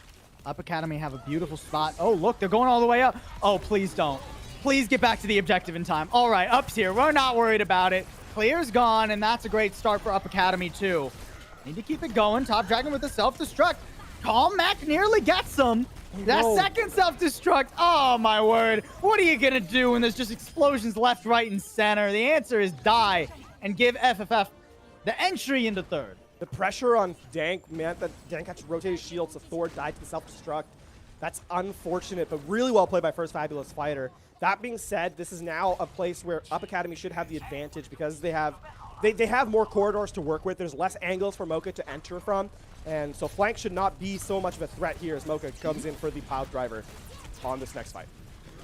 Nice little entry there. Mocha got to be a bit careful. There's that second EMP coming out. It's pretty big, but there's no elimination. Okay, eventually there's one elimination, but now the sound barrier is available, and Up Academy have gone out of their safe haven. Dank's far forward, has to ult. Earthshatter doesn't get much done. Top Dragon coming around now can easily, maybe easily. No, picks the focusing beam on the full health target. Actually gets eliminated, but we're back to steal your Canadianism, LaFawn, a gong show right now. FFF have somehow made their way back to the objective. Deadeye out, keeps them at bay for a minute. But these teams are just looking to scrap. Yeah, this is, the concept of strategy has really truly become just go. And FFF is just going. And they're going right now. Coalescence out for both sides. Finns loses that mech, though. That was an odd spot for Up Academy to try and take a fight with the Coalescence. And it's going to cost them. Yeah, and now, I mean, Up Academy does have the EMP, and, I mean, BLX is not quite to the sound barrier, so if they can exit the spawn doors, then this will be a chance for Up Academy to get a true fight going, but Top Dragon has the duplicate available, they have the self-destruct, they can really prevent Up Academy from exiting the spawn. Top Dragon's got that Diva again. We saw what 2 self-destructs did to Up Academy last time. The first is going to get Karan, the second chucked out after Dank, and it'll get him and Bebe. Beautiful work. I mean, it's a struggle bus, to say the least, for Up Academy now. First Fabulous Fighter just need to walk this in, get rid of these spawning stragglers. Thor? Hello? Thor? Still alive? All right, eventually goes down. Tank is back. Earthshatter available. Hits a couple with it, but it's not enough. All right. Some time stalled out here by Up Academy, but eventually FFF will get this third point. Yeah, it's going to be the DMAC and the final elimination. And the cart rolls in. Up Academy, they give up 3 points. They don't get it below that minute mark. And so now for Up to keep their playoff hopes alive, have to complete the map with time remaining, Paul. Because again, First Fabulous Fighter is on match point here. And I think the biggest heartbreaker here for Up Academy is this third point should have been the one where they were strongest. But First Fabulous Fighter play it well, right? Have Mocha roll through, stay alive, dodge the hacks from C-Wave. And, you know, with 3 points on the board, First Fabulous Fighter have done what they needed to. Now the onus falls on Up Academy. They did a great job on Volskaya showing us that they could contain FFF and not let the chaotic strategy run wild through these maps. Need to see that same sort of dedication, that same strategy from Up Academy on their own attack now. They have to walk the payload all the way through, at the very least, to extend this series, preferably with time. Dank now going to the Winston, though. So they're going for more mobility here, right? The Reinhardt was for the defense, Winston for the offense. We'll see if Dank on his signature hero provide them a little bit more space to work with than they did on the defense. Up Academy are hoping for a fight that's equally as explosive for them as FFF had theirs on their defensive end. Riven looking to deny it, of course, switching over to the D.Va. Up season can end in this round if they are not careful. I like this flank from C-Wave going on in. The dive in from Mocha, though, very proactive from FFF, not letting Up Academy even through the door before First Fabulous Fighter take the fight. And I mean, Up Academy just looked completely bamboozled by that strategy. They weren't prepared for it at all. Yeah, the one thing that FFF has going for them for sure is that they were willing to click to hit the go button first on multiple fights here on this map, right? The fights Up Academy have won, if you look back at Volskaya, it's where they were the initiators, where they were the ones setting the pace, right? Saying, okay, now is when we're going to go. FFF have reversed that here on Eichenwald, and it's made things a lot more difficult. You can see, look, up Thor almost taken down off the sticky bombs. That's just a poor start here to this fight. If nothing else, this stalls time, right? Up Academy, it's difficult for them to actually find their entry. Dank's gonna have to ult Primal Rage just to bat FFF back to the objective. Doesn't get an elimination or much else out of it. Tries to throw one off the map. V's teleports back on and into a Death Blossom. Dank feeling the heat, has to jump on up and leave his team to die. Again, so well done by First Fabulous Fighter. Despite losing 2, yeah, that's just gonna be a full reset here as they get the DMAC yet again onto bins. And I mean, half the time bank elapsed here for Up Academy. And you can see another switch. Dank now on the Reinhardt. Don't know that's the switch. Like, I don't know that's going to really fix the problems that they're having, which is that First Fabulous Fighter has been in position faster and executing more cleanly on these pseudo dives. Right, Top Dragon over the top with the stickies. They do get in through the gates, though, so a good start here. Ooh, Bebe. Oh, denied by the duplicate. Top Dragon not letting Bebe get the best of that Echo 1v1. Has a self-destruct now, too, to keep Up Academy at bay, but it's Bins who actually gets the first elimination. Clear gone means in an extended fight, Up Academy should be able to get this done. They have to survive. More self-destructs, though. Top Dragon dueling up top with Bebe. Eventually, Bebe will get the kill that was denied him earlier, and with a Coalescence, Up Academy have made their way onto the point with some confidence, but this is far from an easy cap. Yeah, it's still delaying time here. FFF should be on the tail end of this, taken down, and yes, with Vias going away, that is going to be Up, going to take finally the objective, but nearly 3 minutes. And that means that the second stage here is going to be incredibly difficult for them. Well, I mean, you have to expect that Up Academy has, you know, tries to get to a high ground position here, tries to play off the duplicate of Bebe, maybe the D.Va, then play with the self-destruct and try and get Dank to the Shatter, because I mean, look how much space that FFF is taking here on the overhead. Look how much damage is coming through. And Mocha is just such an annoyance, so constantly in these fights. And then could just back up and wait for the heals. Sound barrier from Up Academy. They want to try and force this fight, but FFF are having none of it. They just back the heck on up. Coalescence to get them out safely. It does give Up Academy some progress on this payload with Bebe so far forward. He's got a self-destruct to boot. Can throw that one in as a counter method to keep FFF pinned down and split up. It's well done, and C-Wave's cleaning them up too. I mean, wow, 3 in the fight. Ran them down very well. Yeah, the self-destructs there from Up Academy were less about finding eliminations and more about forcing people into C-Wave's sights, right? Bebe with the duplicate onto the Diva, and then, yeah, C-Wave just getting with the cleanup. Now, I mean, the Shatter is available. Obviously, no shields here for First Fabulous Fighter. Dank needs to be the difference maker here. Oh, Bebe's gone. Oh, my word. V's in the back line. Khan eventually will make him pay, but Coalescence actually keeping Up Academy in by just a hair. Riven feeling pressure, will get that self-destruct out though. And that takes out C-Wave. He couldn't get around the cart. Oh, it's tragic for Up Academy. They were looking like they could stabilize, but now maybe they could still stabilize actually. Riven losing mech. Once again, we're back to devolved chaos though, and that's where FFF want to keep you. This is just more time off the cart, and now they've got a Coalescence. Mocha, I believe. Come on, buddy. Come on. Come on. Ooh, nice tech at the end there. All right, he's up. And that's FFF's playground. Up Academy is just there to play in it, and instead FFF comes with a win, right? Instead, devolving into chaos. The heartbreaker there is C-Wave mistimed the self-destruct by a fraction of a second and exited the Wraith Walk before. He was trying to get the kill onto Riven before the remake, but just couldn't quite time it. Now, fast re-entry. Up Academy are not waiting for a squat.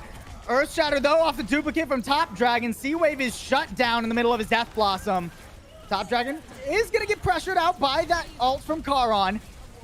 And again, this is just all over the place, LaFon. Self-destruct up for Bebe, but he needs a miracle with it at this point to actually get Up Academy through. Does find BLX, but with Charon down, there's not much healing. Need to keep this momentum going forward, and the respawns are so much closer for FFF.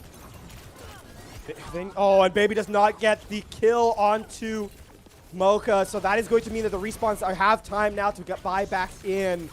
Oh, C-Wave in the back, putting a lot of pressure on to clear, and that opens things up for the tanks to go down. Riven has to self-destruct and now is left out largely to dry. Clear coming back. She's got the Coalescence. This is insanity right now. How long have we been fighting for the last meter and a half of this second point? All right, finally, 25 seconds left. And 25 seconds left, and Up Academy are looking at the absolute end of their playoff hopes here, Paul. They have just the Pulse Bomb. Dank does not have the Earth Shatter yet. They can't walk in aggressively, but they need to. V's finding C-Wave, taking him down. That's the opening. That's the opening they need. C-Wave, rather, trying to force the fade out of clear to get that stick, but no, can't quite get it done. Still 5 alive for FFF, and they got a minefield on the point. That takes out Bebe! No, now it's FFF in the driver's seat. Mocha is just running around the cart, displacing everyone. Up Academy, they can't put it together. And FFF will walk into 3rd place at the very least. They're going to go up against Team Chaser tomorrow in the lower bracket semifinals. Oh, FFF, what theatrics. What absolute calm under pressure from First Fabulous Fighter. They live up to their name in many ways, but the fights they took were just a dance with death in a lot of those situations. Let's break it down, LaFon. Their name, First. Yeah, they were taking the initiative in a lot of their defensive fights. Fabulous. I would call quite a few of those plays very fabulous. So those double self-destructs, the ridiculous work that Clear was putting in to keep her team alive, and Fighter, I mean, what word could possibly better describe that team that was just scrapping and brawling all over the place? I think this is a case where we have to look at First Fabulous Fighter and say they were the better team. They deserve to be number 3 at the very least. And I mean, yeah, up against Team Chaser, they have their work cut out for them, make no mistake, but you have to be worried about them. This is not a clear-cut, walk away with a victory in the lower finals. And for Team Chaser, I mean, I'm very excited for what that game is going to look like, because First Fabulous Fighter, they forced a game plan. They forced a game style, made the opposition play in it, and when it seemed hopeless, they still had the wherewithal to come out on top. I thought with V's going down that genuinely there was a place where Up Academy had the opportunity in that fight, but no, the coalescence from Clear, as you said, to close it out. And for First Fabulous Fighter, they get to take a breath at the end of the game. It's the absolute excitement as we get a quick look back at what our day has looked like and what a day it has been. Look, these are 3-1s, but they are 2 3-1s that all 4 teams came to play for. Yeah. Right? I can't imagine that Up Academy leaves today happy, but I hope they're not too disappointed in themselves, because considering how their regular season went, they went very far in this bracket, right? They beat T1W in a dominant fashion. They had a great showing today against FFF. And now tomorrow, the ultimate day, the final day, Chaser versus FFF. And then Billy Gaming to play the winner. One team will cement themselves as the leader in China for this season. And the other two will go home just shy of that goal. What a season we've had this season. Paul, you and I mean, we've had the chance to catch some very, very great games over this week so far. I mean, there's a case in Contenders China where we've had a team that is so far and away ahead of everybody else, right? I think this season has been hyper competitive at every facet of competition, right? We've seen play styles that have been wildly different. We've seen teams that have played different things, but at the end of the day, we've seen a region that has gotten much closer from top to bottom. And I think here in the playoffs bracket, we're seeing that, right? There was a conversation at the start of the season, as there always is in Contenders China, who is going to be the one that leads far ahead of everybody else. And I think we actually have a top 4 or top 5 that has a conversation to be able to win on the day against anybody here. They're all within punching distance of each other, but only one can come out the heaviest hitter tomorrow, folks. Make sure that you are tuned in for the final, the lower bracket finals, and then also the grand finals tomorrow. That'll be Rich Rad and Kenobi taking you through it. I've finally drawn him out into the open, and he'll get to cast some phenomenal games.